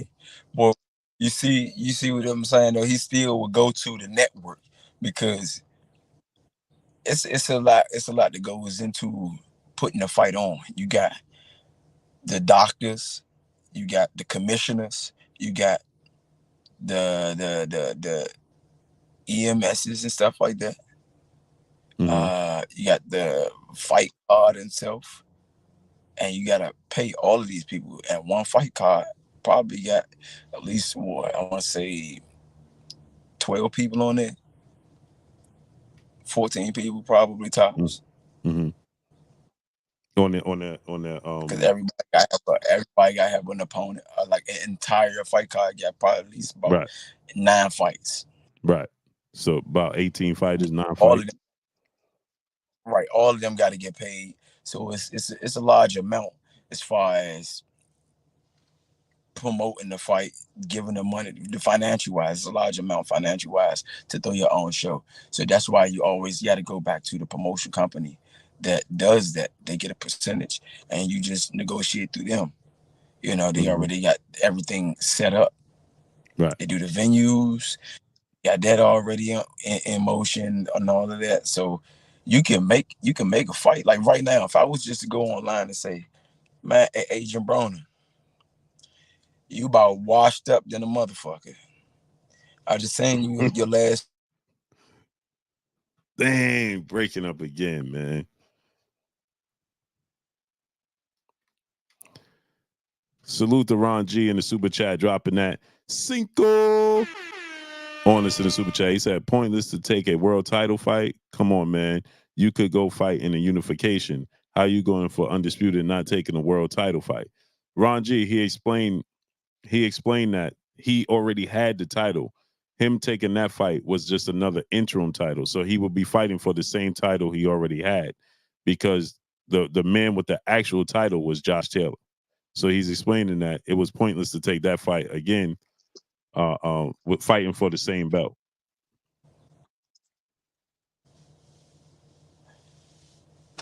Ron G said on salute to Ron G in the super chat. He said, ask him his on him and Boots in the future.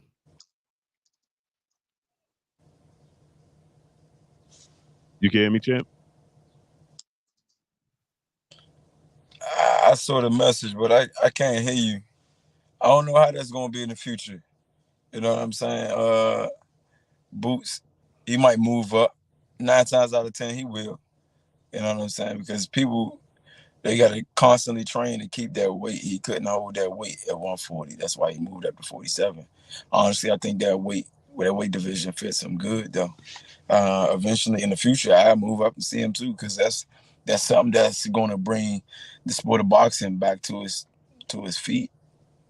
That's why I mentioned the Kim Zeus style of fighting and his last fight in general.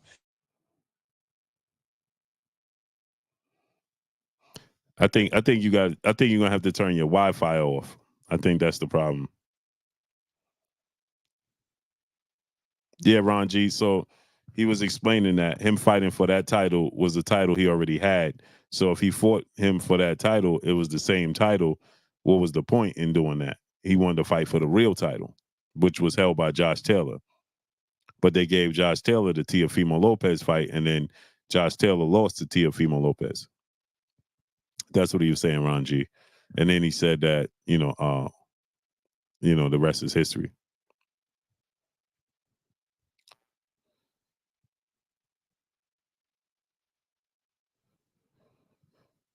I want to. I think it's the internet. It's his internet, man.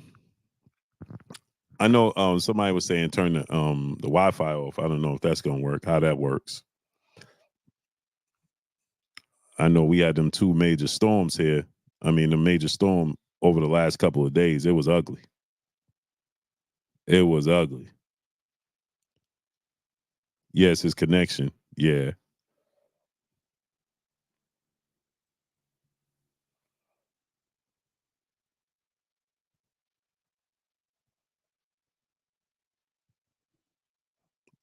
Let's see, we get him back. Yeah, it's the Wi-Fi, people. Smash that like button, man. How many likes we got? How many likes we got?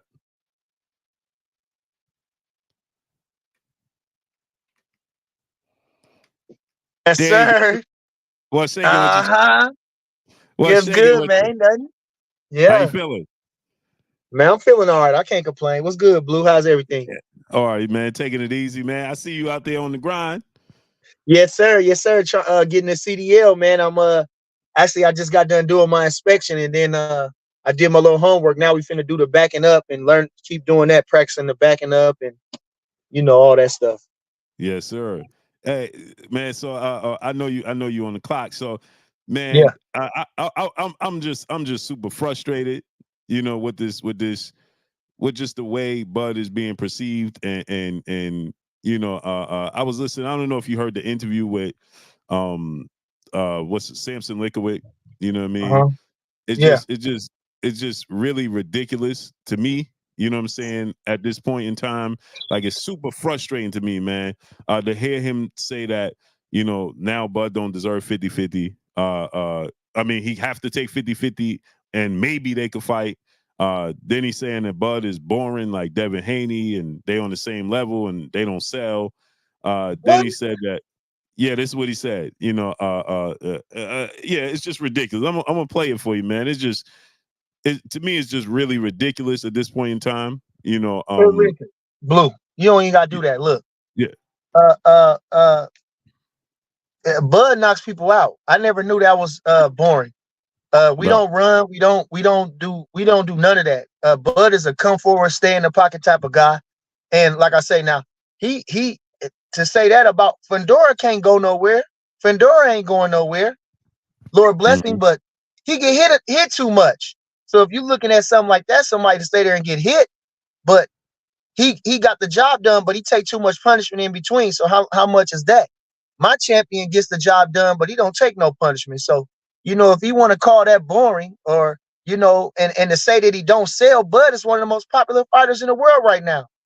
I think that we could have, they were saying it at first, which I think it was always fluff, but because he always been a star in the boxing world. And it ain't too many people that sell out gates so every boxer needs to be positioned in a spot to where he can maximize his thing. Just like they put Lomachenko, like I said, over in New York, because they had a lot of Ukrainians or somebody there. They put the Mexicans over in California because it's more Spanish people over there. It's always different things of that nature where you marketing a guy because, I mean, that's just the nature of the beast unless you put him in somewhere else, unless he's on a Wheatie box, unless he's doing Gatorade commercials, unless he's somewhere else. If it's just strictly boxing, to put him in a match, you're going to put him in an area where most people could come. So, it's just all propaganda and it's sad and pathetic. And again, like I say, Bud, that fight went all around the world. It was the biggest fight of the decade. You the most known guy. We went on Good Morning America. We've been all over everywhere. How was we not selling? Man, Bud Crawford, everywhere you go, people recognize Bud Crawford.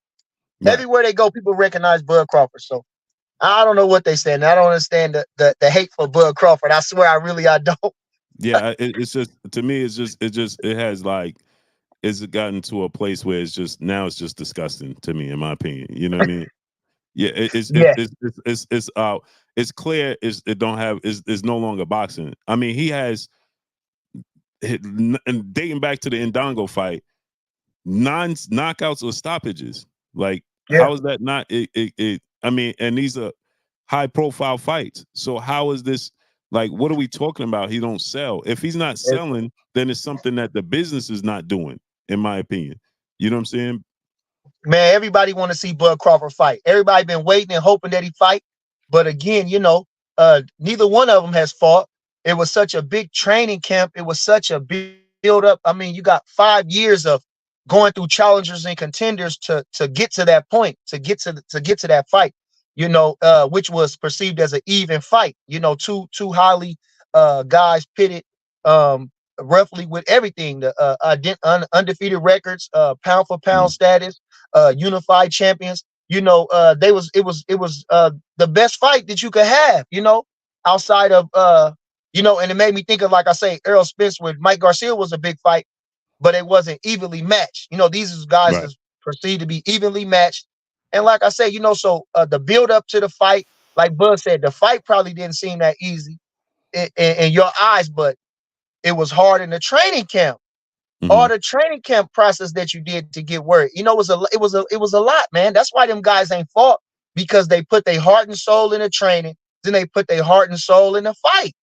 Right. And again, they such marketable stars, they just can't go in there after that.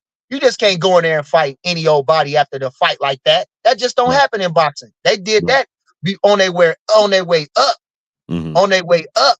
But now that they done made to that status, they just can't go in there and just fight no any old body. It's just, Right. especially not a guy like Crawford. Maybe Spence can get a tune up and fight somebody decent and get a tune up because everybody's seen what happened. But Right. Crawford, I mean, he you know what I'm saying? It's about time now for him to start looking for a fight. And it's about perfect time now. And Right. with the way boxing is, how long it takes to set up a fight, and just like I say, anything can happen, a fighter can get injured. It's about right now. And again, they earned their right, especially Bud Crawford, he earned his right to be doing it. Now he's looking, he done went around the world, he been traveling, and now, he ready to fight again, because that's what he do. That's what Right. they do. They fight. So now it's time to fight. And what's the feeling like? What's the energy like when you hear Errol Spence? When you hear Errol Spence possibly being the next opponent for Fundora, and they saying Fundora is a bigger draw. I mean, Errol Spence is a bigger draw in Dallas. They want to go to Dallas, and then they're willing to vacate the belt That's to saying. not fight And, Bud. and and and if I'm Fundora, I'm not doing that. See, now I'm in a position. Before, I was in a bad position. First, wasn't the champion.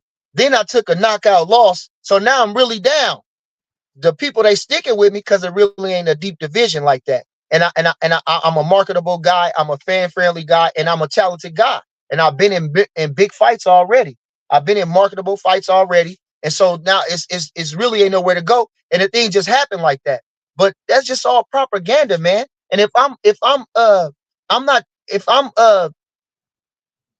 not Fundora, I'm in the driver's seat. If you want to promote me, you want to manage me, I'm the champion right now. I'm sitting at the big dog status right now. You understand? So what do I want? Especially coming off of a off to be down like that, and to have the momentum to come back, to the resiliency to come back and fight a killer like Tim Tszyu in your first fight. I mean, I'm not taking shit from nobody. And Right. again, I'm not up there, but hell, I can get this chance. If I Mm-hmm. can get this chance to fight this guy, I'm definitely not gonna give up the belt for it. Now, if they gonna keep me with the belts, and I might fight somebody else to get ready, maybe. But like I say, he in the driver's seat. Man, don't let him stop your greatness, Fundora. No, you're not a punk. You don't shy away from things. Now, what I heard from this is his manager. I don't know. He been around. I heard that guy, but he looking at the money now. He maximizing his money. He wants all the money that he can get. It's not about Fundora, bro. It's about all the money he can get. And of course, Errol Spence is more popular in Texas, but I mean, listen, man, these guys, if I'm a fan, I still haven't seen him wanting Bud Crawford yet. I'm a fan, and I do want to see you get the opportunity, but we still have unfinished business. I'm a fan. You come back smiling and grinning, and we haven't seen you nowhere. We couldn't get no other interview, nowhere with nothing to see how you were feeling, what you've been doing, what's going on, why the rematch isn't happening, because it's really on you. Nothing. You just pop up out of nowhere, which I think was terrible in taste. To have him jump up there. He looked like an idiot jump up there smiling and looking and acting like, man, no, you don't got to come with your head down, and you don't have to come sagging and sad, but come in and be quiet and let the people get get back to around first. You know what I'm saying? Right. When a family person just ain't been around, and then all of a sudden they want to come in and go in the refrigerator and act like nothing never happened. You can't do that. No. Yeah, I was saying this. I feel like that was orchestrated. You know, it was premeditated. The moment that Keith Thurman got hurt, it was like premeditated. Okay, Errol could fight for these belts now, and we could put it in Texas, because there's no way Sampson comes out right after the fight and say, hey, Terrence Crawford can't sell 90,000 people at AT&T Stadium in Texas. Well, he ain't supposed to, because he ain't from there, right? Errol is from there. But on the same token, how are you on the same page talking about going to AT&T Stadium? You ain't even get to the locker room yet, and you talking about going to AT&T Stadium. How? And it don't make no sense, because Errol Spence can't sell no 90,000. People still got people with him, but everybody ain't with him like that no more. He ain't that guy no more. The way he got done by Bud Crawford, he ain't that guy no more. No, he looked very, very vulnerable, very, very human, very, very much like a regular fighter in there. And like I say, popular, no. I think he's still, because I want to give people a loving, I want to give people more of a credit. And no, everybody don't want to turn their back on you. They might laugh at you and talk shit about you, but they still got love for you. No matter what it is, just happen. If you slip and fall, your people will laugh at you. It's funny. You know what I'm saying? Or you know what I mean? In a situation like that. Not saying that it was funny, but it's just, you got your ass beat. So motherfuckers gonna talk shit about you. You got your ass beat, no matter whoever, motherfuckers gonna talk about you, got your ass beat. But like I say, so I don't think he's gonna sell no 90,000. Him and Mikey Garcia didn't sell. They sold 40-something thousand. They say, and that was Mikey Garcia. And this is a Hispanic state, so I don't think the Hispanics are rushing to go see Errol Spence. You understand? And definitely, I think there's gonna be a backlash because they feel like he's a prima donna. Like, how you gonna rush to the line? How they gonna do that? I think he gonna lose more fans as far as that. I don't think. I would say, I would say that, it's just like, I'm not expecting nothing out of you but get your ass whooped. And then Errol Spence, he didn't even say, now for a fan, it's like I'm saying, and it's supposed to be a champion. He didn't even have the audacity to say, man, I'm gonna whoop Fundora, and then I'm gonna whoop Bud. I'm gonna wait on Bud. I'm gonna get my rematch at 54. I'm gonna whoop Bud. He didn't even have the audacity to say that. Go ahead, Bubba. I'm on the interview real quick. He didn't even have no audacity to do that. Right. And that's the thing. It's like, I don't want to be too loud. My bad. I'll step out while you're doing that so I can talk. But like I say, he didn't even have enough guts to say that. Like, I'm feeling good now. I'm up. I'll be right there watching. I'm up. I'm feeling good. You know what I'm saying? My weight, you know what I mean? I'm ready to come back. And Crawford got to see me. What kind of champion is that? What kind of champion is that? Like I say, I give up. Like I talk about Joe Louis getting knocked out by Max Schmeling and him not feeling like champ. But he lost to Jersey Joe Walcott. Everybody thought he lost to Jersey Joe Walcott. He even got out the ring before the fight was over. And he said, I didn't win the fight. They gave me the fight, I didn't win the fight. But I got to rematch that guy. that guy.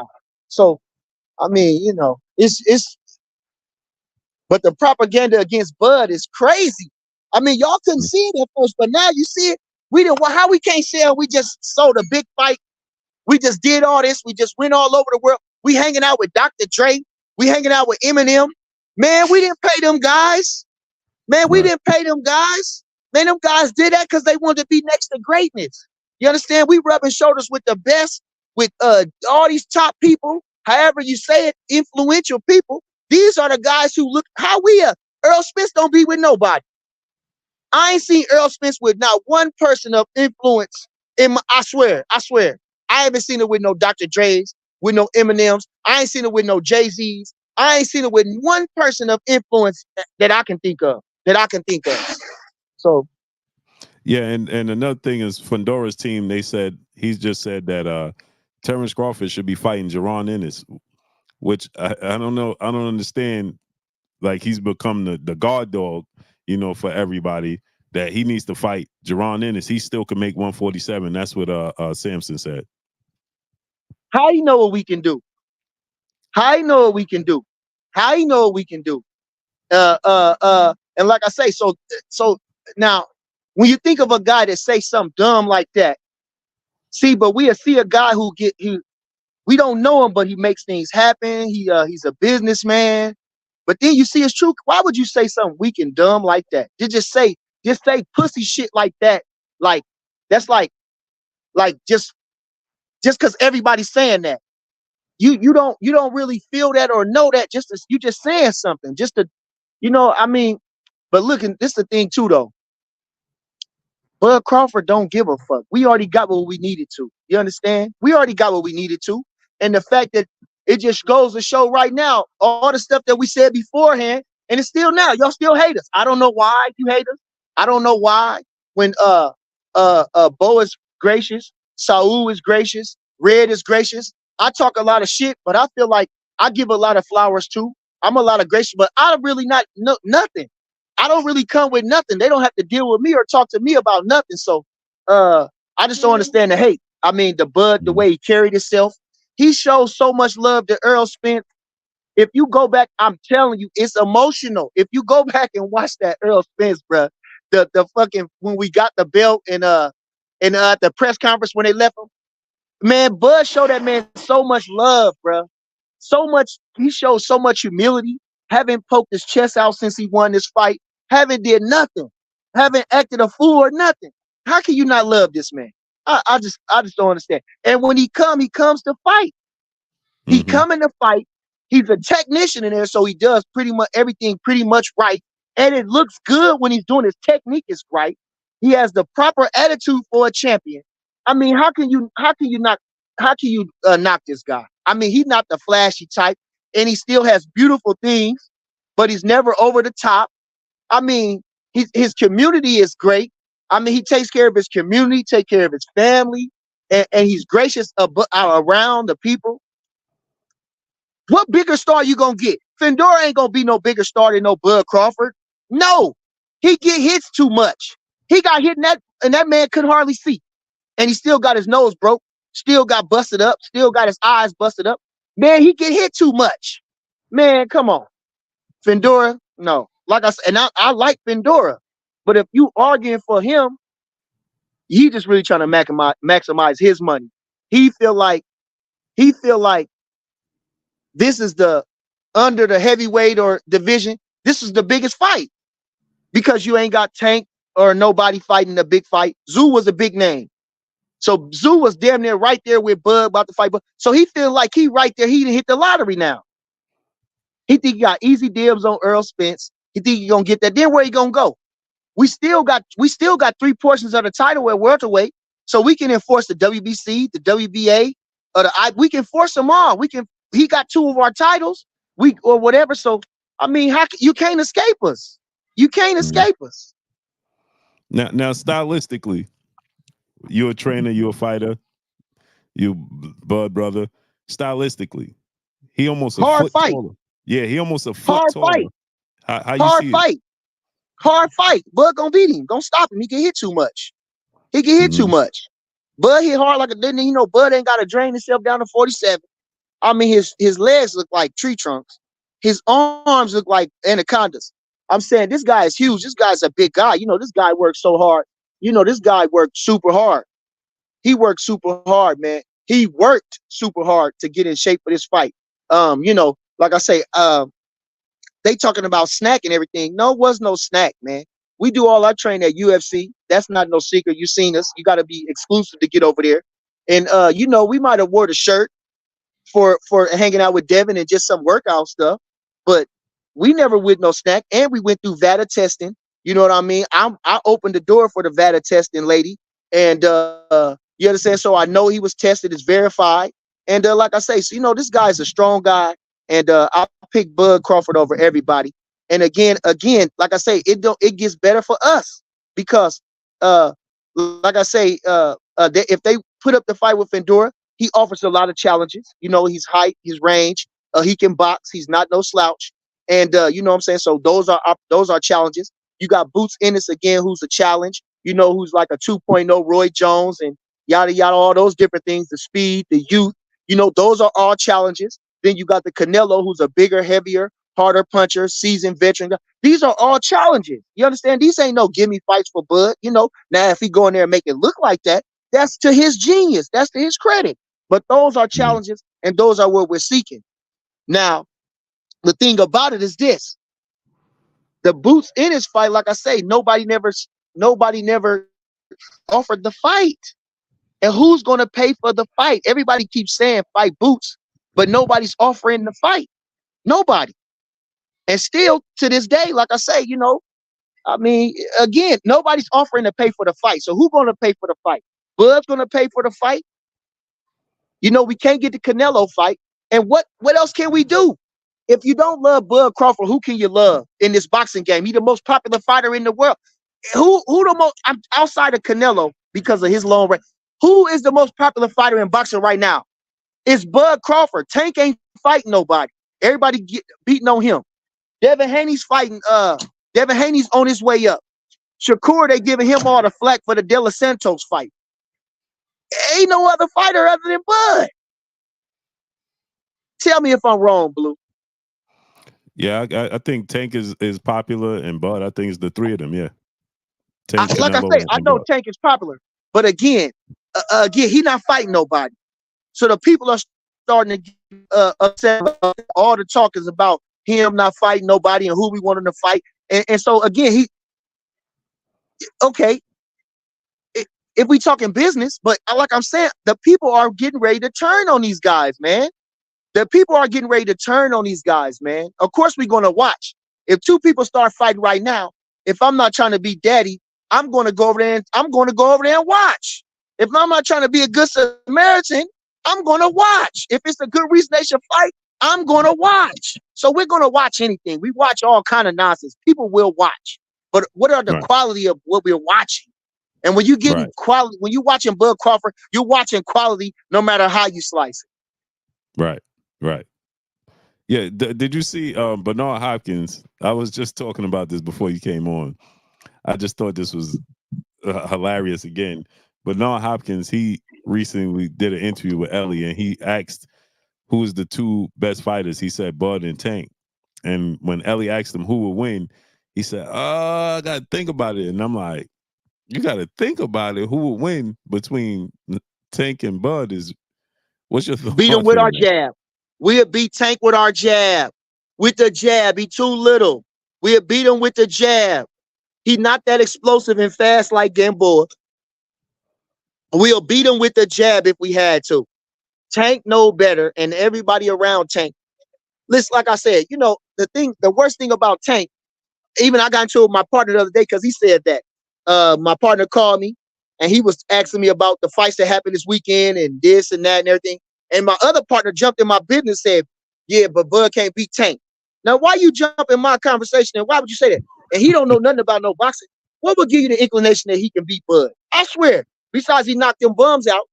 Tank, man, it's a shame that you got somebody that can run the 40-yard dash in 2 seconds, but you put him in there with high schoolers that run it in 8 seconds. That's a shame.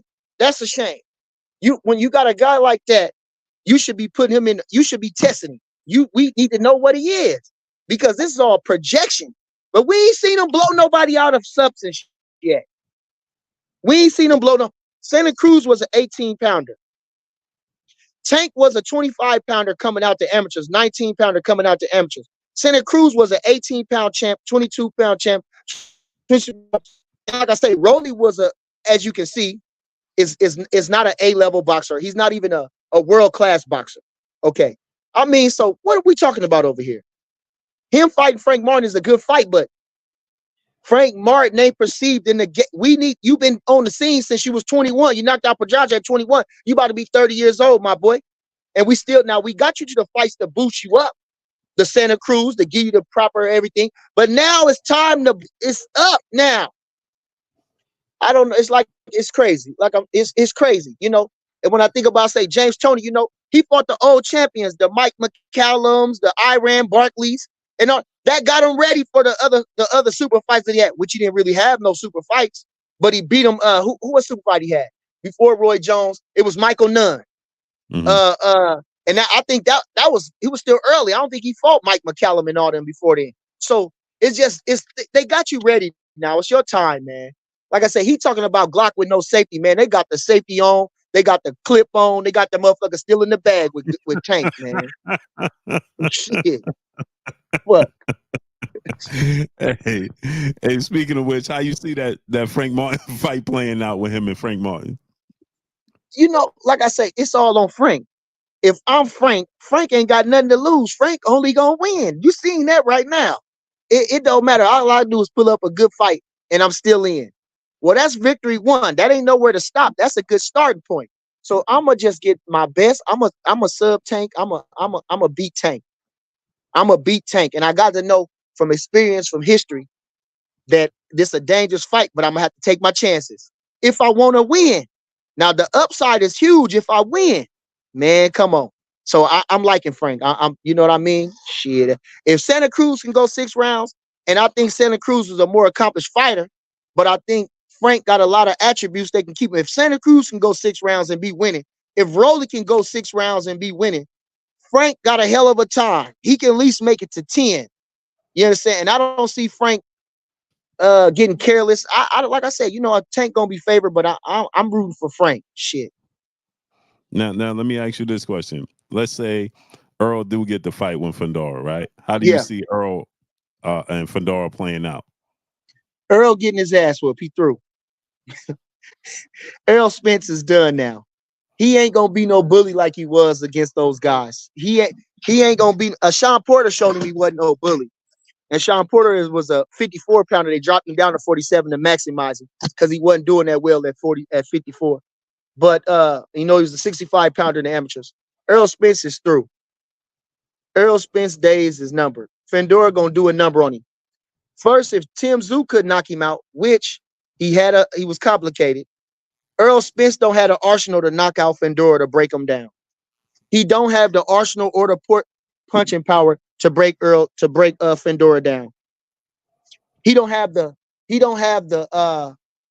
like I say, he don't have the Brian Mendoza was a right-hander, right? Was a right-hander, right?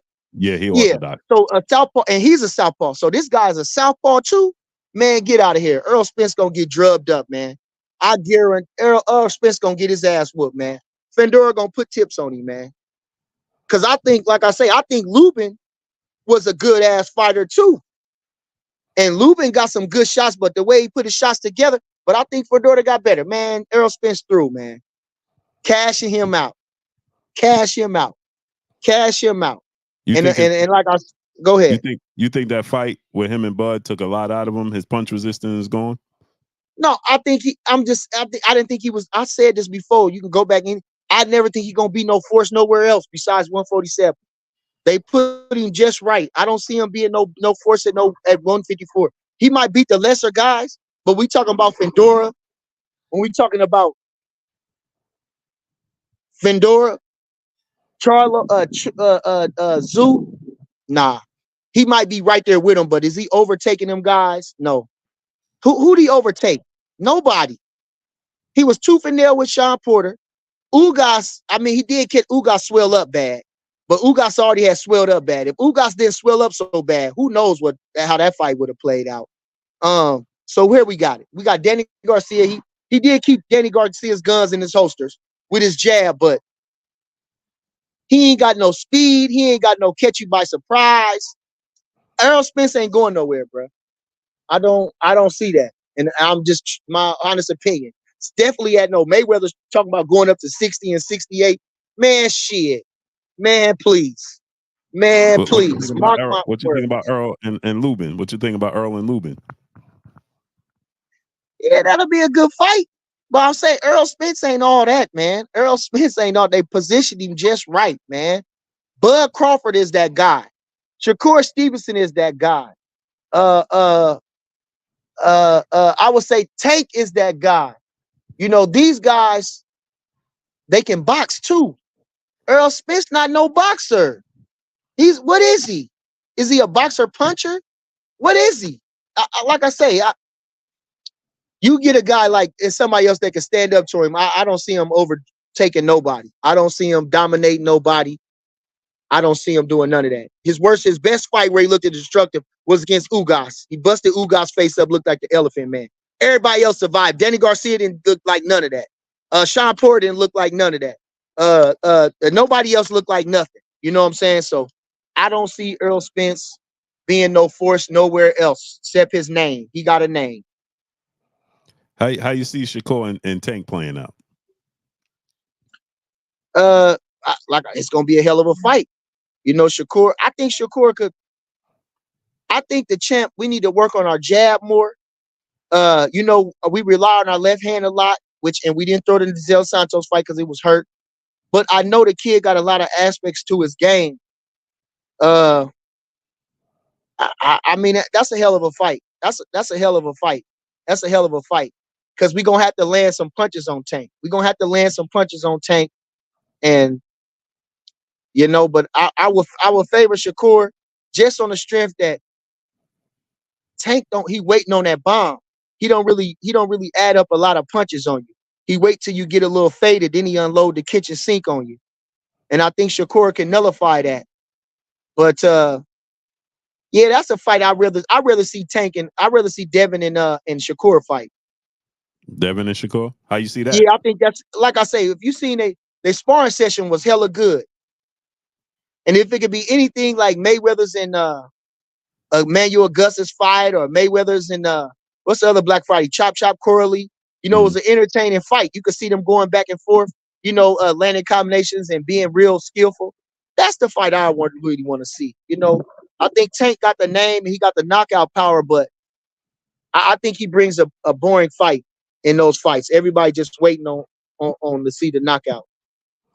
Yeah, so you think that and because I'm glad you said that because that's what I always say. I think that Devin and Shakur's skill set would make him inactive in the fight because he take his time. He's patient and like you said, he waits for you to fatigue and make a mistake and then he capitalized.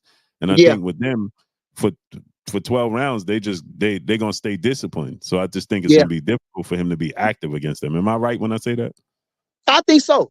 And I think the world want to see it though. I think, like I said, you talking about I know the world want to see David Benavidez and Canelo, and they want to see Bud and them, but those are not necessarily realistic fights. But what is realistic is these young guys who still got a lot to accomplish and a lot left to give. Those guys need to be fighting. So those are the realistic fights that need to be happening. We need to put the pressure on those guys to fight. And I feel like a guy like Canelo who's accomplished and a guy like Crawford who's accomplished, they need to leave those guys alone and put the pressure on these guys that's leading the way now. Let me ask you this about a fight that people don't really talk about. How you see a fight if Tank was to fight Teofimo Lopez? How you see that fight playing out? Good fight, but I think Tank can pull out some shit too, though. I think Tank can get more active if he need to too, though. And I think he would do that. I think that, you know what I'm saying, especially with somebody in close quarters with him that he can get off on. You know what I'm saying? I think he'll definitely be more. I think he can do more. I think Tank can do more, man. And it's almost like when you see somebody with so much potential, how you press them. You gotta push them sometime. And I don't know why those guys are holding them back, but you gotta push this guy. I mean, y'all already made it. He's already a star. He's already a world champion. He's already a millionaire. Now you got to test him. You got to let it. We got to know where you at and everything you're doing in life. Some point you got to know what's up. You understand? How long you and baby gonna be humping? Either y'all gonna make a relationship out of it or you ain't. You understand? How long? What we gonna do? Is we gonna be friends or we gonna keep fighting each other? How many times me and you gonna fight and we say we friends. If we can't hang out, then we got to dismiss each other. Something has to come to a head, and that he needs it's his time. You know what I mean? And he is the one that's basically the money man that can pull all the strings. But they really moving like pussies over there. LRB, the whole PBC crew, the way they talk, they sound like pussies. They sound like really pussies. They're not running no show. You would think they coming with the goon squad and they scaring everybody, but they really pussies. They talk like pussies. They act like pussies. It's a shame. Now, if the last one, I'm gonna let you go ahead. Go. I know you on the grind. How you see if you had to steadfast decision, how you see Devin and Ryan playing out in a couple of weeks? I think Devin gonna wash him. You know, it could be true that Ryan is training hard, but Ryan, like Rolly, he got too many shortcomings. You know, and Devin, like I'm saying, you know, Devin, he practiced good on what he's doing. Is he the most like I say, is he look good when he's doing it? No, I don't really care for his style in that sense. But is he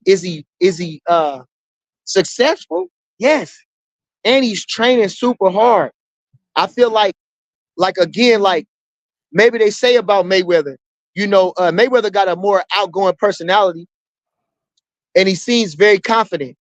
But they say they from all assessments, it's like he's still so insecure. And his insecurity pushes him to a level of success, to greatness, to grind, to be great. And I think Devin is the same way. You know what I mean? It's just however you slice it, you know. And I can say that too about myself. You know, a lot of people see me and I'm outgoing and different, but you still don't understand the underlying things that's going on with a person. And like I say, I could see that definitely in Mayweather's, but it's gonna be it's hidden, and he hides it behind his work ethic, behind his talent, and he hides it. You know, I think Devin, he's more sensitive to everything, and you know, but it still fuels him in the same way. So his work ethic, and he drives and he practices hard, and I think that's gonna tell him through. And he's the more seasoned boxer. He's the more trained fighter. He's the better athlete. You know what I mean? So I think that's gonna pull him through with the Ryan Garcia fight.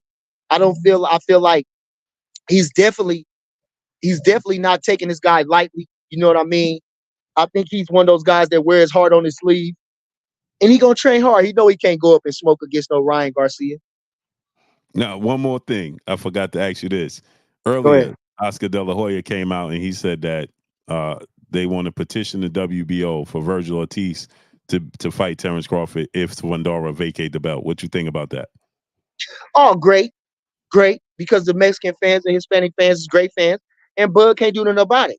As you can see, you understand, when you got people, if we done made it to this level and we still got people trying to hold us down, you know it's not our fault. It's been shown over time. It ain't our fault, and all we can do is fight the best they put in front of us. And again, like I'm saying, you know, somebody says stupid shit like this. I hate when people say this because words are power. Don't say, like I said, they say he want the Canelo fight so bad. No, he don't want the Canelo fight so bad. He don't want these fights so bad. If we get the fights, we get the fights. We accomplished everything and more that we needed to accomplish. You understand? So everything that we could do, they didn't stop us. They didn't stop us from being millionaires. They didn't stop us from being pound for pound. They didn't stop us from being undisputed 2 times. They didn't stop us from being a 3-way world champion. They didn't stop us, even though they tried. And every one they put in front of us, we haven't had no split decisions. We had no majority decisions. We haven't had no draws. We haven't had none of that. You understand? And we've been in fights. We've shown our resilience. We fought tall fighters like Prescott, punchers. We fought short fire plugs like Mean Machine. We fought like Avanesian, who's a solid fighter. We fought fire plugs, gold medalists like Felix Diaz. We fought gatekeepers and one-time prospects like John Molina, who got some good wind under his belt. We fought athletic guys like Hake Lundy. We fought stars like Gamboa. We fought every star, every type of way, and we've overcome it with flying colors, you know. And again, we've been tested. We've been hit hard. We've been wobbled. We've been down maybe around You know, we went through everything that it is to be done, and we done fought the bigger guys, we didn't fought smaller guys, we didn't fought string bean guys, we didn't fought every type of guy that you can fight. So you know, like it is what it is. You know what God got for you, they can't stop you, and it's for the world to see. That's why Bud story is so biblical, because even this out in the open, people don't even care now. They're trying to say fuck you, even if it's plain in their face. It's so open now that it's crazy. It's the world. It's so open now that it's crazy. It's the level of trying to hold you back is crazy. It's what they don't even have no shame in it no more. First they was hiding behind this, hiding behind it. Now they don't even have no shame. It's crazy. Mhm. It's So crazy. They don't even have no stylistic, shame, bro. stylistically, how you see that fight? Because Which one? I personally, Virgil Ortiz Jr. and Bud. Nobody beats Bud Crawford.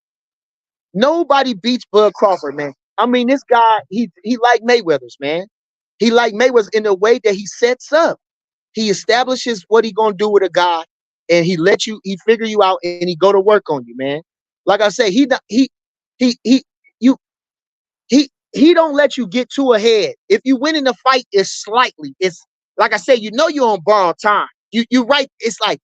Like I say, you know, Kell Brook, he landed a couple good jabs in the first couple of rounds. They wasn't devastating jabs. He's landed a good jab, so they feel like he hanging in there. I mean, you know, it's small things like that, you know. But Bud Crawford, when he go to get you, you just can't beat Bud Crawford, you know. And I talked to him in the gym, and you know, he talked about retiring. He said this, and you know, different things like that. But this guy is a fighter. You know, you got so much left, and I'm a living testament of that. You know, I stopped fighting at 25, 20, yeah, about 25. I gave up. I said I don't box no more, and this and that. Man, I still had so much left. By the time I was 33 and I came back, had them 2 fights, I still had a lot left. I could have went to 38. I was thinking from 33 to 38, I probably could do something, but I gave up for other reasons. So, like I say, this guy just 36, and he done a lot in the sport, but there's nothing else to do in life but keep going, and that's his life. It's not about cars, it's not about jewelry, it's not about money. His identity is boxing. That's what he do. That's what his love is. But when you're doing it so much, you know, you can get tired of going to the gym. You can get tired of the deal making, the rhetoric of all that. But the training and the love of the sport is always there, and that's where his happy place is. So, you know, that's where his light is at. He's looking for a fire. He's looking for a challenge. You know, he's looking for something to say that he can't do it. You know, and Canelo offered that. You know, Fundora is offering that. Zoo, you know, like I say, might not be a surmountable because he's his height. He's not that height. He's not having no fast. He's not, you know what I mean. But he's accomplished, and his fighting style, and you know, like I say, it's a worthy fight. But the kid is looking for challenges, and like I say, you know, if it's the upward a challenge, it drives him, it motivates him, give him something to be doing. Because again, like I say, you know, he's done all that, traveled around the world, still traveling. We hanging out with superstars, been a fan favorite, a hood favorite since the beginning. With Bootsies and Webbies and all these guys in love with him. You know, I mean, Gorilla Zoe came to the Gamboa fight. So this guy is not, you know, Baby Davis came to the fight in Dallas. You know what I mean? And this was years ago, you know, when he fought Sanabria. So these guys, you know, a lot of they know this guy. And so I mean shit. We just looking for a challenge. And if they don't get a kid a challenge, if they don't want to fight, in my opinion, I feel like he don't give a fuck. Because we got what we needed to. Welterweight division was our division. That was we gonna be able to fight at 54, but I feel like welterweight division was our solid division. It was our best division, and I feel like we could do a lot at 54 too. But 47 was our glamour division, and we conquered that, man. 5 years champ, undisputed, beat the next best guy who was the long reigning champ. And I mean, there's nothing else we can do, man. You know what I'm saying? So you being next to Bud, you training with Bud, you knowing him for your whole, pretty much your whole life. Yeah. To me, to the fans, what is it about Terrence Crawford that makes him so special in the ring? Well, like I say, outside of God-given ability, which is his tenacity. When he never changed it, he got a poker face, in that ring. Everybody can't do that. Things not going wrong, going right. People tend to lose their form. People tend to break down. That's God-given ability and practice. So he practiced really hard. We can't understate that. Just like Mayweather's, and just like I'm saying with Devin. Bud Crawford, he lives to be the best. So even out of shape, his competitiveness, which they say like a Michael Jordan or a Kobe Bryant, is going to help him rise that much. Because sometimes your hunger can get you, and it can carry you over. Because guys that got super talent, they don't like to train. They getting patted on the back all the time, and once they reach a certain level, they win it so easy or so much that they forget about those things. But Crawford don't forget about those things, And again, his mentality, his kill mentality to win. Like they was talking about LeBron and them, and they say, well, I would rather have a Kobe because he's great and he's a killer. LeBron just great, but he doesn't have that killer instinct for everything that he do. Like they say, but if he had killer instinct, if he had that real killer instinct, then he probably would be the great player. But he don't have that killer instinct. So I think that's the thing that separates Bud Crawford. That his competitiveness, and that sounds cliche-ish, but it's so serious. It's so serious. Like I said, again, when he beat Errol Spence, Tim Tszyu was still kind of like a pup coming out of training. So, you kind of want him to get a little bit more seasoning on him. Then you got Charlo coming off that loss and not looking good, not trying, so we had to look upwards. We had to look, okay, well, what else can I do? Where else can I be? I didn't think of Canelo, but the world is talking about it. So now they're talking into existence. So now I got to think, maybe I could beat that motherfucker. I probably could beat that motherfucker. Now I done sized it down. Now I done thought about it. So now I got the challenge. I'm going up 3 weight classes. I can be undisputed at the same time in 2 different weight classes, which ain't been done. You understand? I mean, so these are all challenges. These are all challenges. And I want to say this. I feel like Boots, like I'm saying, for the people that want to see the Boots fight, y'all watching it from a eye test. But I'm saying with Boots, he didn't do himself no disservice. He didn't put himself on Bud's radar by accepting the championship. Because now you have they're trying to take something from me for you. If I don't do this, if I don't fight you, they took the championship away from Bud when he could not fight. It's not like I'm saying, you see, it's a difference. Now, if Bud could fight, now, that put me in a different position. That put Crawford in a different position. See, I don't want to make 147, and it's hard, but damn, they trying to take my belt. They trying to say I'm scared of this guy. They trying to say I don't want to fight this guy. That's in itself. That's on him to even accept the fight. Now we got to put the money behind the fight. They didn't do none of that. They skipped right over it. And I think, like I'm saying, that was if he really wanted to fight, or his people really wanted that fight, that would have been the way to make it. They didn't have to rush that. You can't do nothing to a man if his hands is tied, Blue. It don't matter. You know what I'm saying? I can whoop Shaq in a basketball tournament if he can't shoot the ball. Of course I'm gonna fucking win. Of course I could beat Michael Jordan if he can't shoot the damn ball. Of course. But if he can shoot that ball, I ain't got a chance, snowball chance in hell. You understand? So like I said, for far as that. And if can't nobody understand that, I can't see, as much as I said, and as much platforms I'm not saying, that's not sinking into nobody's head. That's not sinking into nobody's head. Not nobody, They keep saying Boots, but Boots has not done one thing to make that fight happen on himself. And no matter what you want for somebody, you can't make them do something. You can't make that. It takes 2 to tango. You can't make nobody do nothing. So, and again, everybody talking about Leonard Ellaby, this guy, all this stuff coming around about this promotion stuff, and still ain't nobody came up with the fight. Ain't nobody coming with the money for the fight. Ain't nobody coming with no solution. They said Mayweather's. Well, Mayweather's, you's a billionaire. And people want to hang out with you. And people want to do business with you. But y'all can't come up with a reason to make the fight. You can't get behind the scenes with nobody and come together with your name and your prestige and try to come up with what's going to take these guys to fight.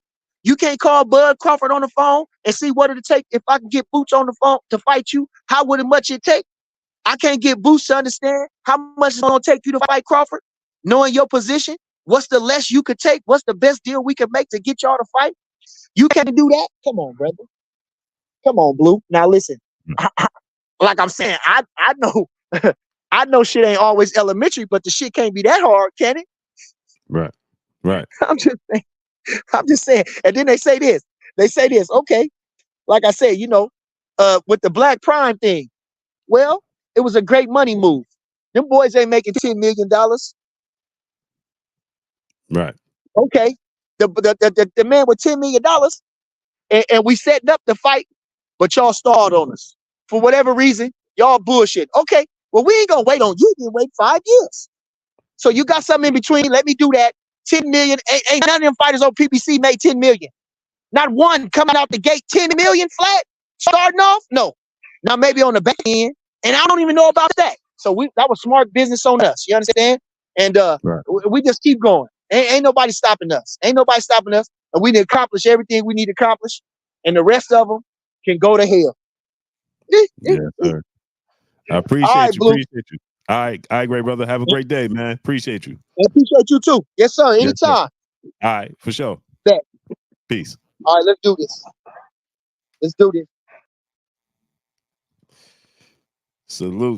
Salute.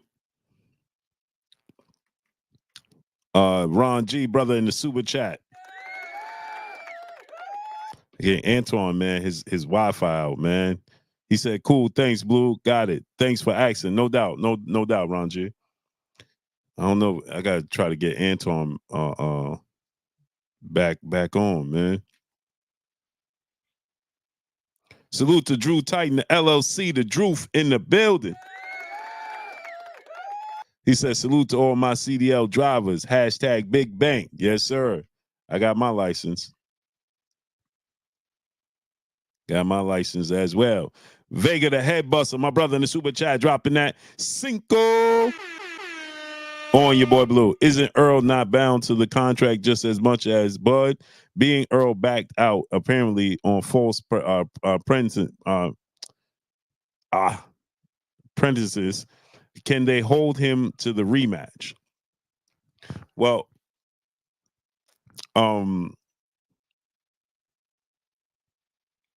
see, the thing is, it was the eye injury, it was health issues, right? Is that they cited that, and he came to Bud apparently, and he told Bud, Ray Davis, what's up, family? And he went to Bud, and they came to an agreement. So I think that they mutually agreed once Earl said, listen, I can't press forward. You know what I'm saying? My health won't allow me to press forward. So I think that they came to an agreement. But Bud apparently is under the mindset that he's under the impression that he physically can't move forward. So Bud's like, all right, well, I'm moving forward with my career. Let's see what I could do next.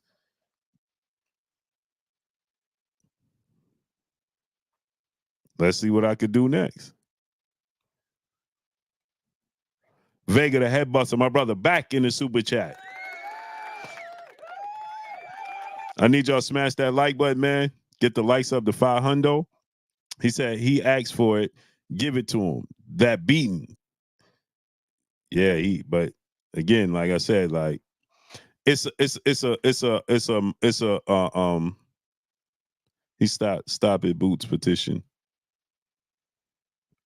Yeah, Boots petition for the IBF. But he petitioned for Boots petition for Errol Spence mandatory. Calvin Williams, what's up? He petitioned for Errol Spence.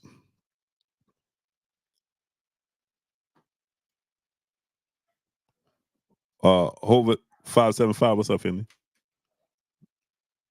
Bo Rice, what's up, family? Yeah, I'm trying.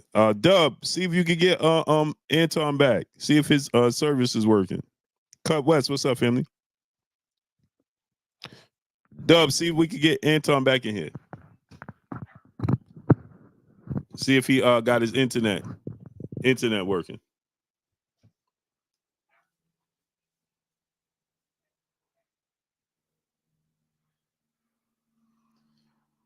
Dub, see if Antuuanne internet working. Let me text Dub.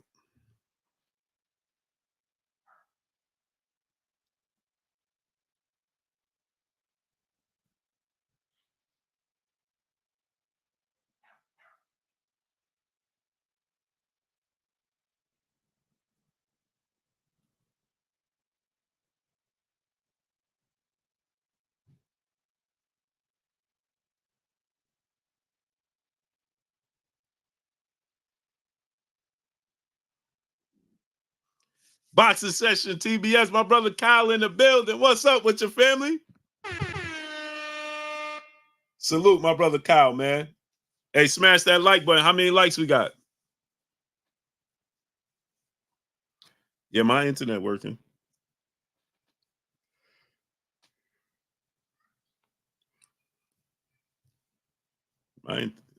Lloyd Barrett, what's good?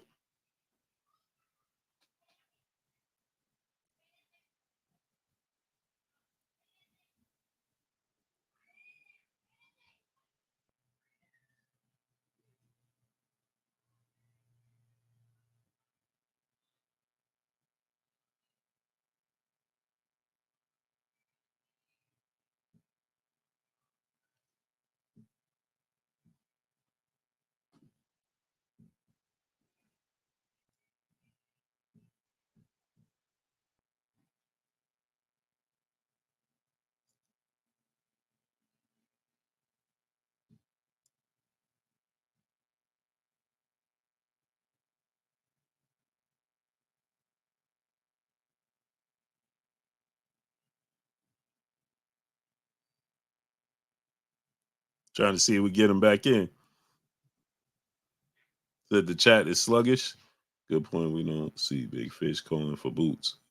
Yeah, we don't see that. I'm about to call him.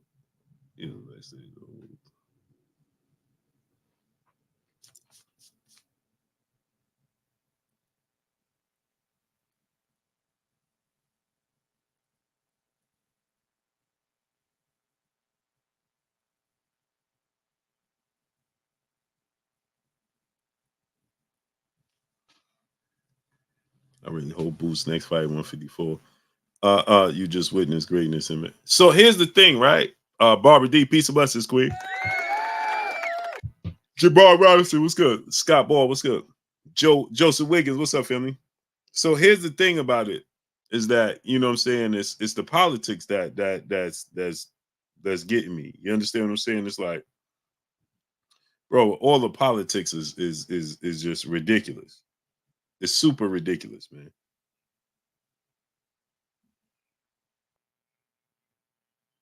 It's ridiculous, man.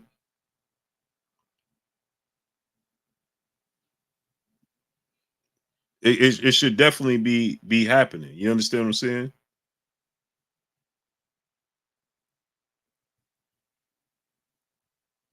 We should be able to get Errol and Boots. That should be easy to be made.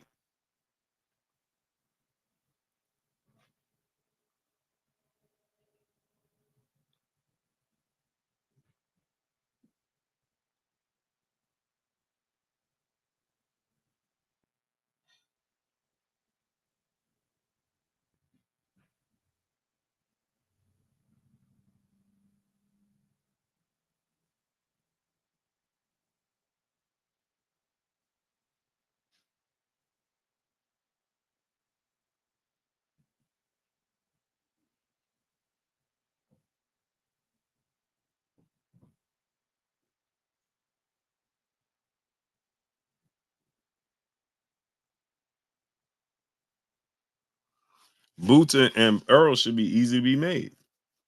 Ishmael Hassan was good. Trying to see if I get Twan back in. He coming. Okay. He about to come right now. He about to come right now.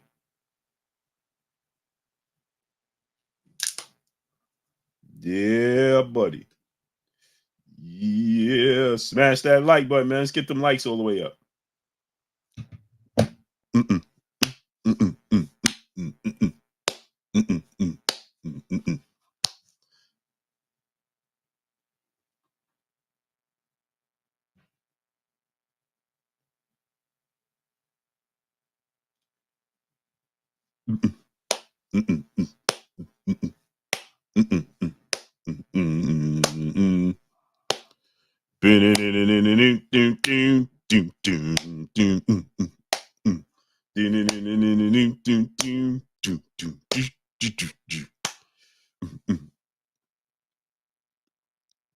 Let's get it. Let's get it. Let's get it. Let's get it. He said he about to come back in.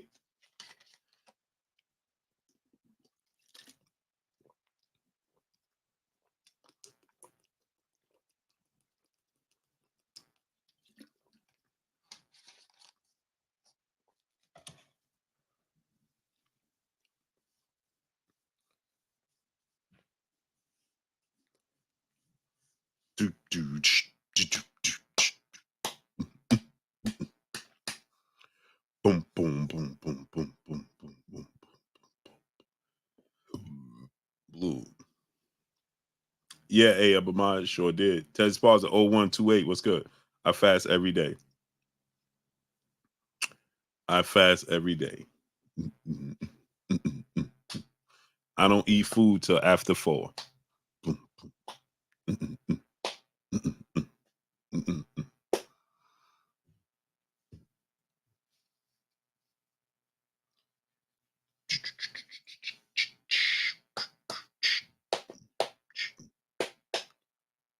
Ty in the sky, peace of blessings, Queen.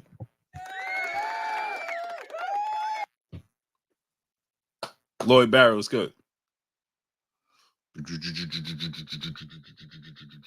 I need y'all to refresh the super chat. Drop it down in super chat. Support the channel. Support the grind. Let's get them likes all the way up. All the way up. I'm all the way up. JQ ordering my brother in the super chat. Javier Atwood, what's up, family? He said, salute, Blue. Great interview. Tapping in at work. Salute to you, King. Appreciate you. Yup.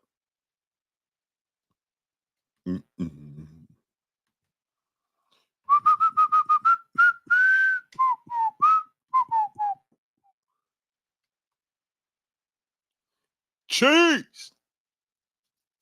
I'm waiting for Twan to come back in.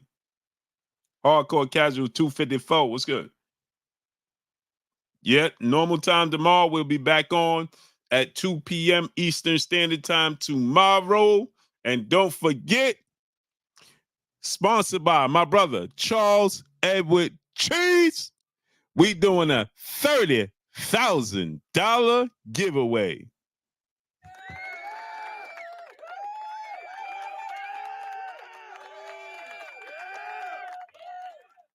Sponsored by my brother, Charles Edward Cheese. $30,000 giveaway tomorrow.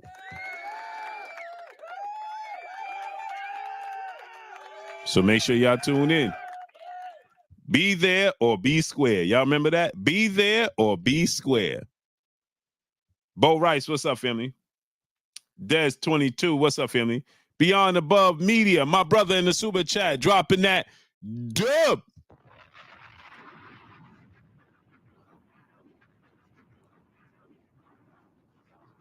Salute to Beyond Above Media in the super chat, dropping that dub on your boy Blue. Good stuff, Blue. As always, salute to you, King. I appreciate you 1,000%.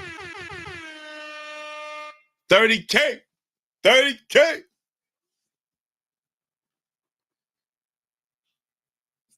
30K. There he is. Man, I don't know how many times this damn thing go back. Yeah, I think it's just the internet connection, man. Yeah, I kept saying that. You sound better this time though, man. I just seen a little question pop up here saying, Yeah, when I go up against the Shakur. Yeah, yeah. yeah. Hey, like I told you before, hey, there ain't no cut cards when it come to anybody in my division. If you got a title or you're a mandatory, man, your career is at stake. I'm telling you because I'm coming for y'all. Now, Ain't got no hit list no more. Anybody that's in my way on to the top to get these titles, that's who's gonna be on my hit list. It's that simple. now let me ask you this, right? Because people keep asking me about this. What's that? Everybody at one point in time they wanted to see your big bro and Tank. What about you and Tank, man? And y'all both from in the same region, man. Y'all both right there. Yeah, I mean, look, we make that region better. Even though we on opposite sides, I think iron sharp is iron. You know what I mean? They on their side of the coast and they doing their thing, and we over here on our side of the coast doing our thing. And collectively, we make boxing look good. We make our sport look good and outside. You know what I Mm-hmm. mean? DMV area. So it's just like, would I see myself down the road going up against the Tank? Hell yeah. Would I want that? Hell yeah.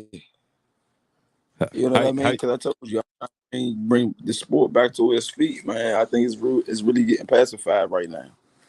Mm-hmm. Now, how just stylistically, how you and Tank, how you see that fight for yourself? It depends. I mean, like I never told this to you, but I said it before. A great athlete or a great fighter, they should be able to be versatile. Mm-hmm. Not all fights is going to go the same way. You might fight a tall, lanky fighter just try to keep you on the outside.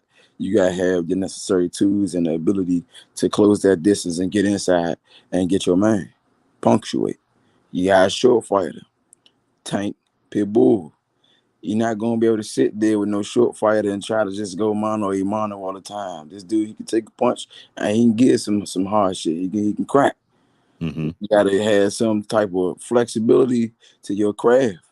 You gotta be Mm-hmm. versatile. So sometimes you just gotta take a dude in deep water. He wanna bring that pressure quick, get on your little bicycle just a little bit.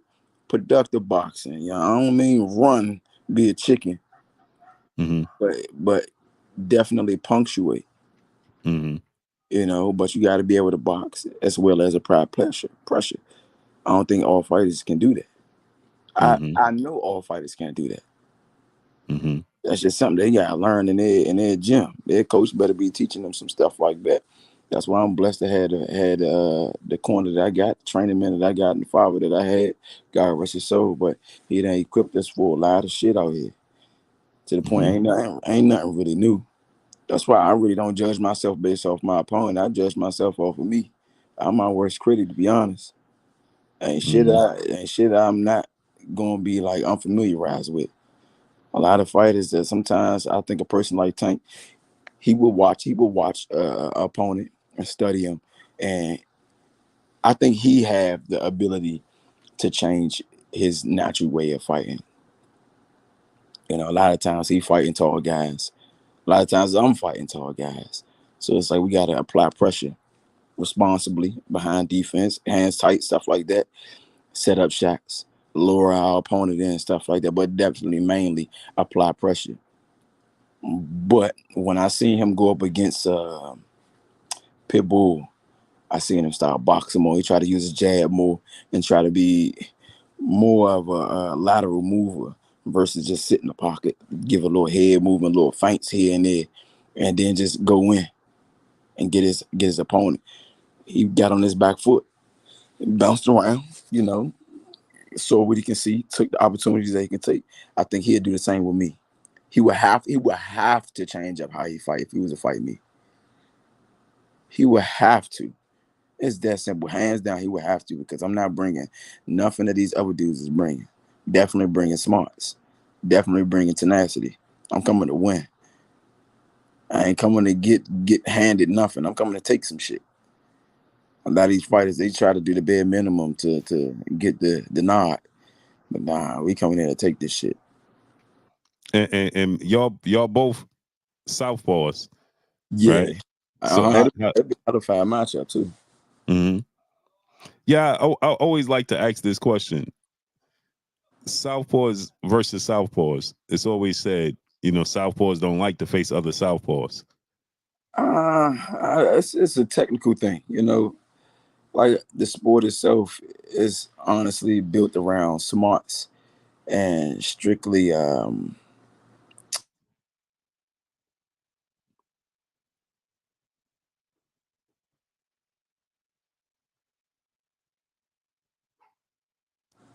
you hear me? Yeah, I can hear you. Okay. I was saying the sport is strictly built around intelligence and physics. Mm-hmm. Normally, intelligently, the most smarter man win. I was told you got a lot of fighters just coming there with just one plan. Just a plan A. Two people that don't come in there with no plan Bs. They just destined for either a mono rock'em sock'em robot type of fight, or it will be a loss. Somebody got to lose. Somebody got to lose. But it's always best to go in there with a plan A and B. A lot of fighters only go in there with a plan A. So when you're dealing with two southpaw fighters, you got either the better jabber is going to win, or the faster, or better jabber, the fastest, or the most intelligent. Mm-hmm. Southpaw versus southpaw, that means we both gonna be throwing the same counters. When you fighting southpaw, your counter punch is your hook, your right hook. Mm-hmm. If you're not going to beat him to the punch with your right hook, he gonna be aware, keep his hand up after he fired, responsible, defensive discipline wise. He gonna always have a hand up. If he caught on to that, at that point, okay, I gotta out jab him. I gotta relax his mind to make him forget about that defensive discipline. Put that jab on his ass. Nice long crispy jab. Fast jump. If he catch hold to that, now I gotta be tricking him behind speed. And not everybody is blessed with natural hand speed. We got it all. I feel like I got it all. Mm-hmm. At this point, it's just a little mental game with myself. I gotta make sure that I'm being responsible, obedient with certain shit, because I take everybody as a threat. To be honest, I don't give a fuck. They say, "Oh, this dude is a tomato can." Yeah, okay. This little ass gloves on this tomato can ass dude would lay your ass out. You looking at these fucking lights. Look at look at this old motherfucker that went up against Roller. Ishmael Barroso. This motherfucker about 70 years old. Ishmael Barroso. And I was just going to ask you about him, because he's the mandatory for the WBA for Isaac Cruz. What you think about fighting Ishmael Barroso? Take the eliminate, like you said. Back to church. You need some Metamucil. Stop playing with me. I'm trying to tell you, man. His old medicine drinking ass. He would get one from you. I'm trying to tell you. Telling you, man. You got a couple of mandatories. You got Barbosa. You got Martin. You know what I'm saying? But yeah, Tank. He was the one that was a potential opponent. Because he moved up in the division and stuff like that. Like I said, not a lot of guys holding on to these titles. So in my mind now, it's like, man, look, my game plan gotta change. I can't even go up against no Teofimo. I can't even go up against no person that's undisputed like Josh Taylor, because he's losing them. Right. I can't even go up against a Rolly. He just lost the belt. I'm like, God damn, you know what? Hell with it. I'm just climbing the ladder to the point they can't even duck me. What you think about Sabril Matias, man? Everybody started calling him the boogeyman, man. Man, I don't know if you've been watching my podcast shows and stuff like that. Stuff I've been doing and saying. I've been making videos about this man. I've been doing interviews about this man. I said, look, I take him in D Waters. He gonna come apply pressure. He gonna try to come in shape, physical's best type stuff. But he don't got the smarts. He only he's one dimensional. He break a lot of people because a lot of people fold mentally. They either not in shape or they just can't take the fact that this dude walking through all of his shit. I'd take the fight to him. He really don't got no inside game. I'd take the fight to him. Anybody that's slick enough for his ass, give him some little feints, head move, turns and pivots and shit like that. Keep him off his back. We'll fuck him over. You just got a lot of people that ain't got them talents. That ain't doing that. I've been calling him out because they keep calling him the boogeyman. I'm like, man, if y'all don't get out of here with that, at first they was calling him the best at 140. I'm like, yeah, all right, they playing with me now. They playing with me now. That's how I felt. I felt disrespected. Right.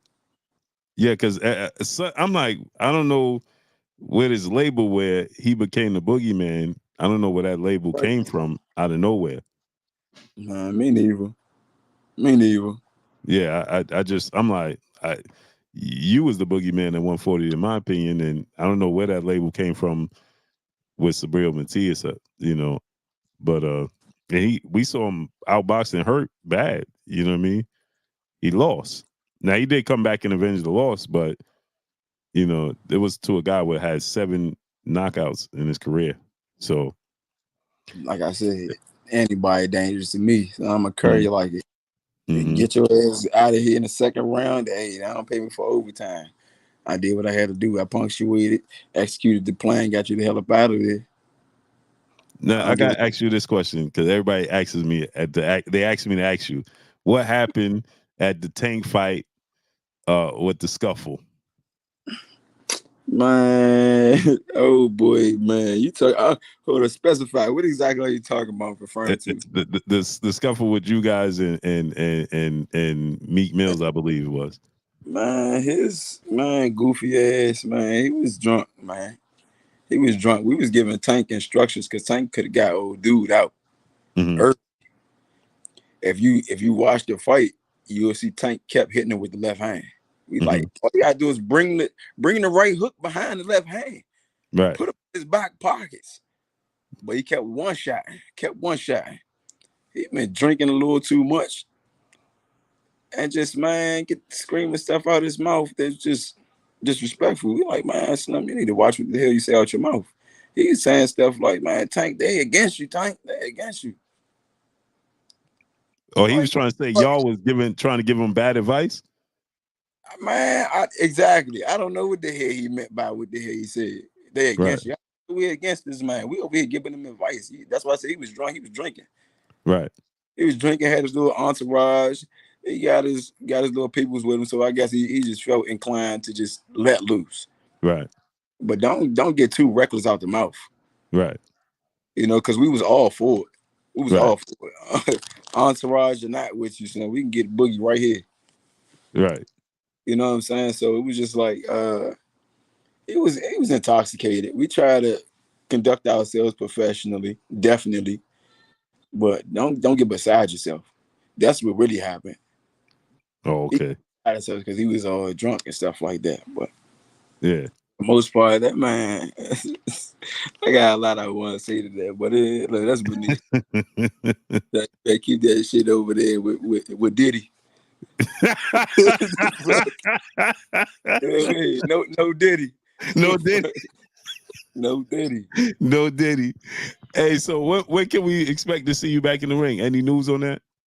Man, TBA, man. Y'all just keep supporting me and the folks and the family, man, because we definitely stay in the shop.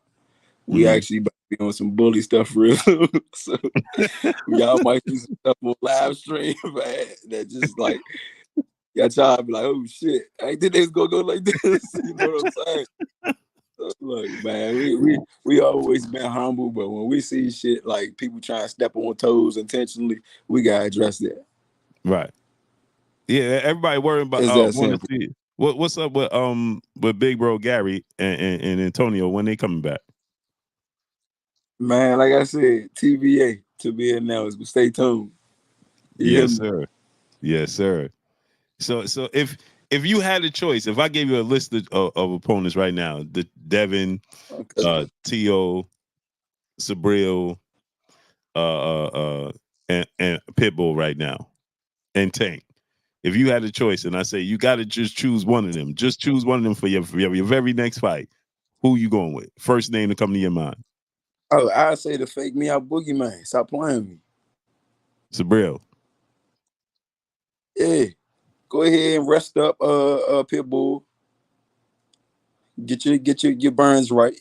You know, go ahead and eat, celebrate, enjoy the fact that you got your first for real title. enjoy it, because it's gonna be a motherfucker that they step in there with you, and you're gonna really have to fight again. Not everybody is built to just be rumbling intensely like that weekly or monthly.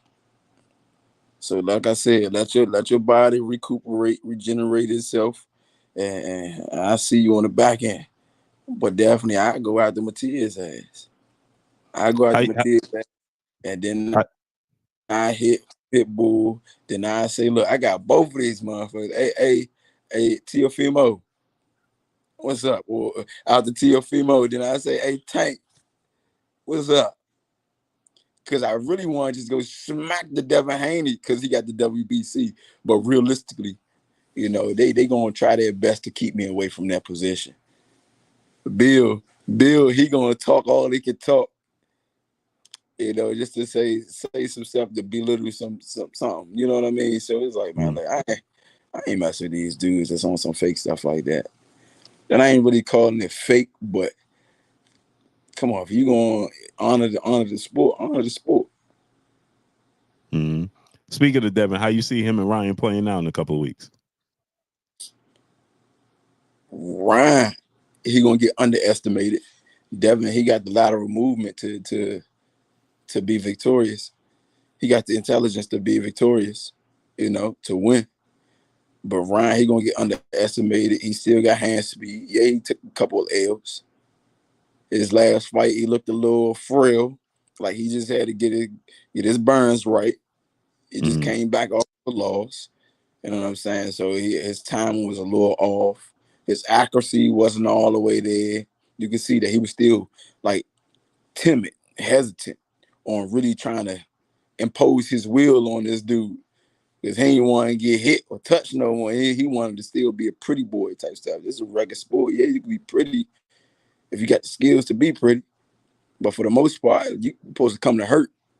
I can tell that mindset wasn't there. He was coming to like accomplish what he's supposed to accomplish. He wanted to win, you know. But that mentality that he had with Tank when he first came out, he was real rugged, real reckless.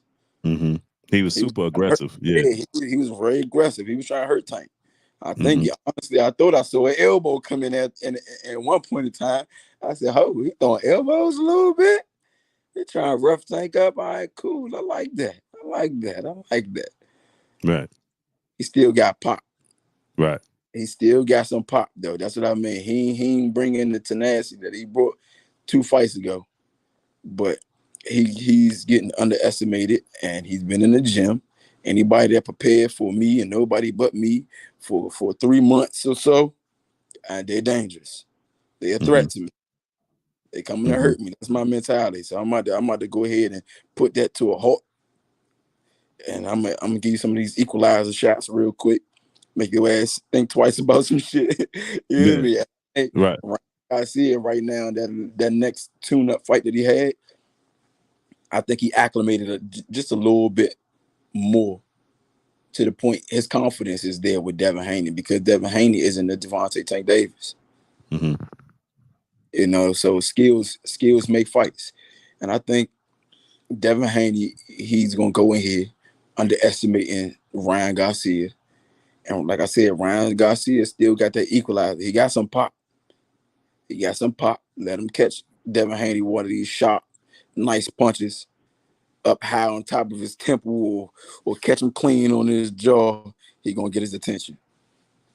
And the fight might get upset. He might come up off that WBC. And everybody like, God damn, I ain't see that coming. Devin Haney didn't even one of those. One of them. Right. You know, but Ryan Garcia, he gotta live up to that. You know, this is just me giving my hypothetical opinion. Right. It's hypothetical, but I still think Devin Haney got all of the tools to dust his ass off, though. Right. You know what I'm saying? Facts. Now, what you think about Frank Martin and Tank? Frank Martin and Tank, last time I recall, they sparred. And you can tell when somebody got the best of you and spawn. You know what I'm saying? Frank Martin got on a little interview or whatnot. He was like, I mean, Tank got some pop. No, he can crack. He could crack. I mean, we was going at it, you know. Right.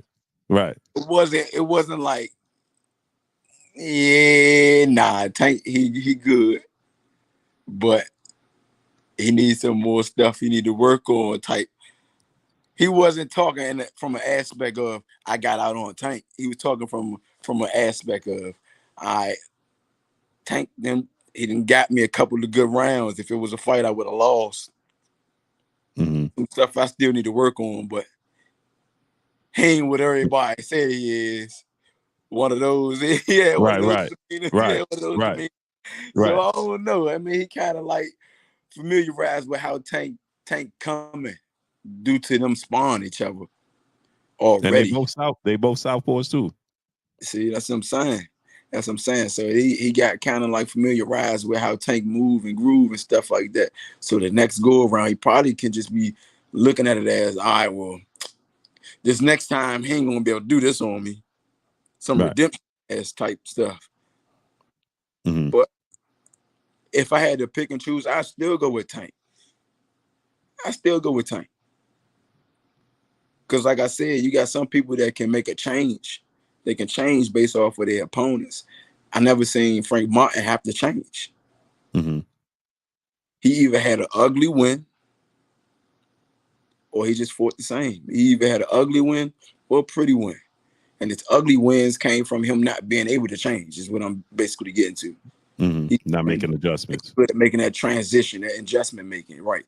Tank, was looking like, all right, he's a seasoned fighter. Soon he's going to be a vet. You know, he's been doing it long enough to the point like he can see this shit a mile away, whatever his opponents are bringing. Mm-hmm. As far as adjustment making, he's definitely getting used to making these adjustments now, as should. Mm-hmm. When you become a professional, you work on perfection. You don't work on the bare minimum. Mm-hmm. You know, so I that's what I think. I still go with Tank for those reasons. Mm-hmm.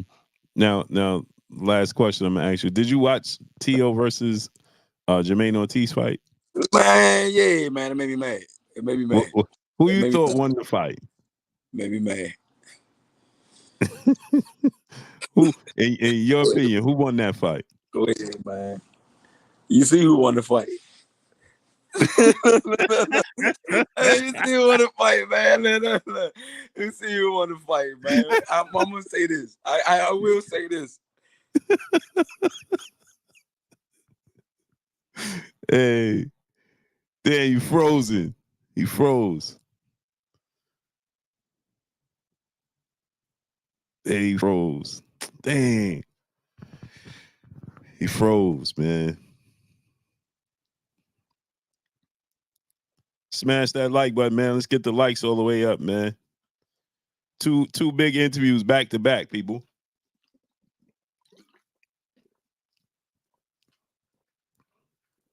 Oh, K Different Breed. Peace bless to the Queen, K Different Breed. Queen, I forgot about that. I'm gonna ask that question. I forgot. Thank you, Queen. 40 luck. What's good? K Different Breed. I completely forgot about that. Thank you for bringing that to my attention because I was going to forget right about that. Bo Rice, what's up, family? I was getting ready to forget all about that. Yee Huncho, what's up, nephew? Tank adjustments making the ring impeccable. Tank is very good making adjustments, man. Bo Rice, appreciate you, bro. Yeah, I want to get his thoughts on that, and then I forgot about that. K Different Breed, blessings, Queen. Forgot about that.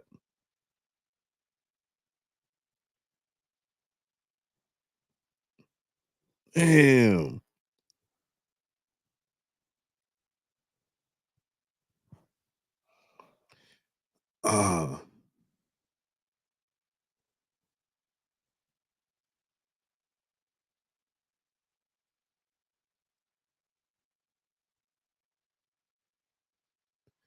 Cloud with TJ. What's up, family?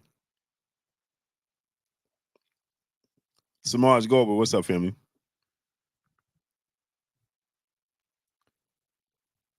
Blue Hustleman, what's good? G tatted up, nephew, what's shaking?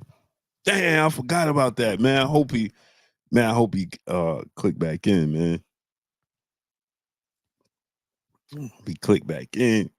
Yeah, I forgot about that.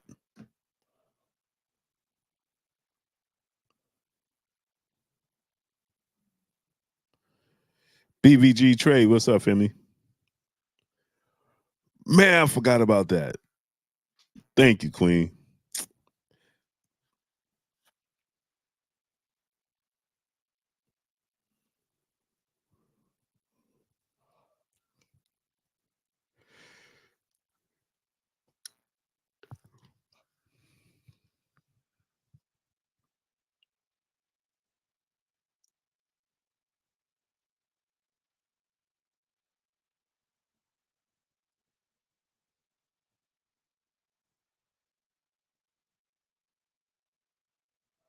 I completely forgot about that. Hope he clicked back in.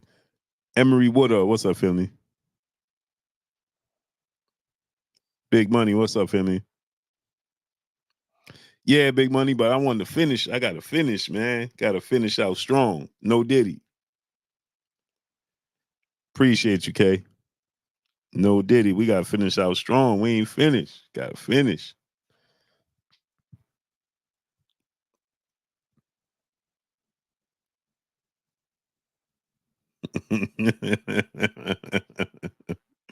Yeah, we got to finish out strong, man. No Diddy.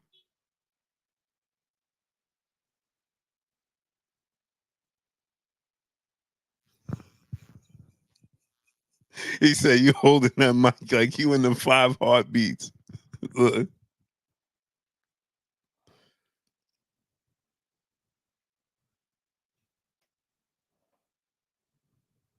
I'm gonna say like this. Well, you know. Start talking like this to you. Hey, well, you know. Like like a boy on Soul Train.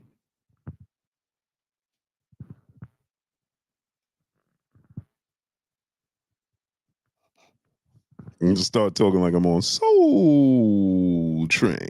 Larry Lopez, what's up, family? Chris Lil One Taylor, what's up, family? Jones, what's up, family?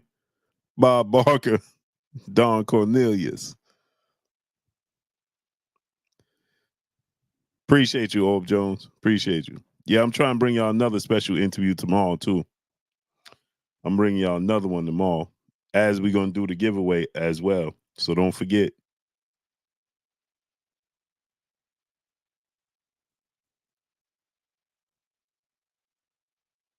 Don't forget, tomorrow's the giveaway. And I'm trying to bring y'all another special interview tomorrow. Tomorrow. Malante Davis, what's up, family? Appreciate you, bro.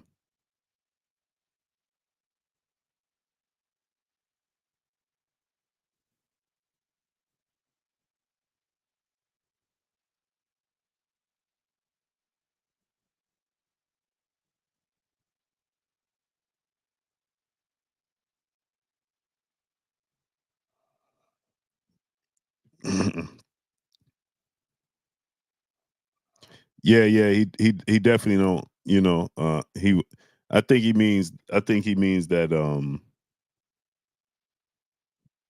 Devin is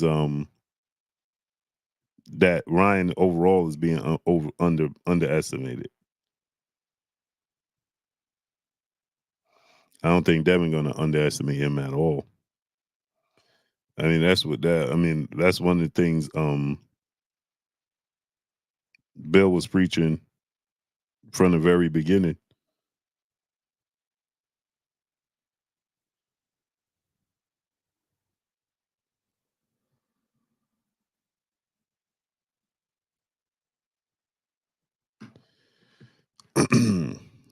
Oh man, come on. I hope he come back in, man. I know his time is limited anyway. I hope he come back in though.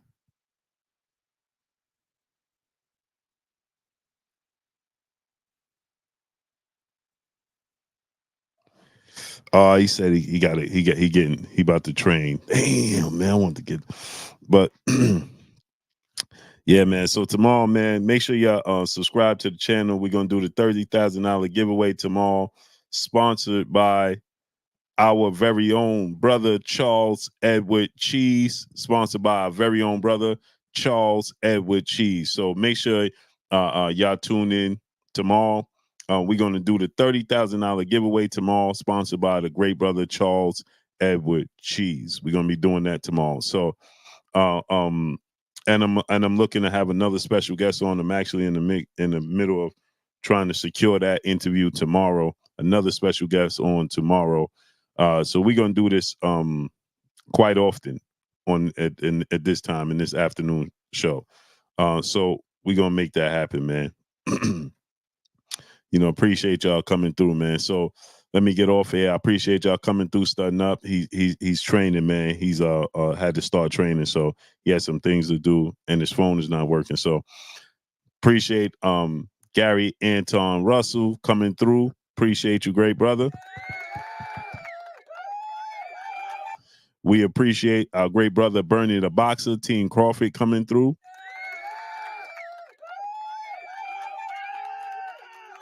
We appreciate them coming through, studying up, and holding your boy Blue down. As I appreciate you guys coming through, studying up, and holding your boy Blue down. Y'all already know what it is. It's your boy Blue Blood Sports TV. Hate, like, comment, and subscribe. You haven't subscribed, hit the subscribe button, hit the like button, hit the bell icon to get all the new notifications. Follow me on Instagram at Blue Blood Sports TV, all one word.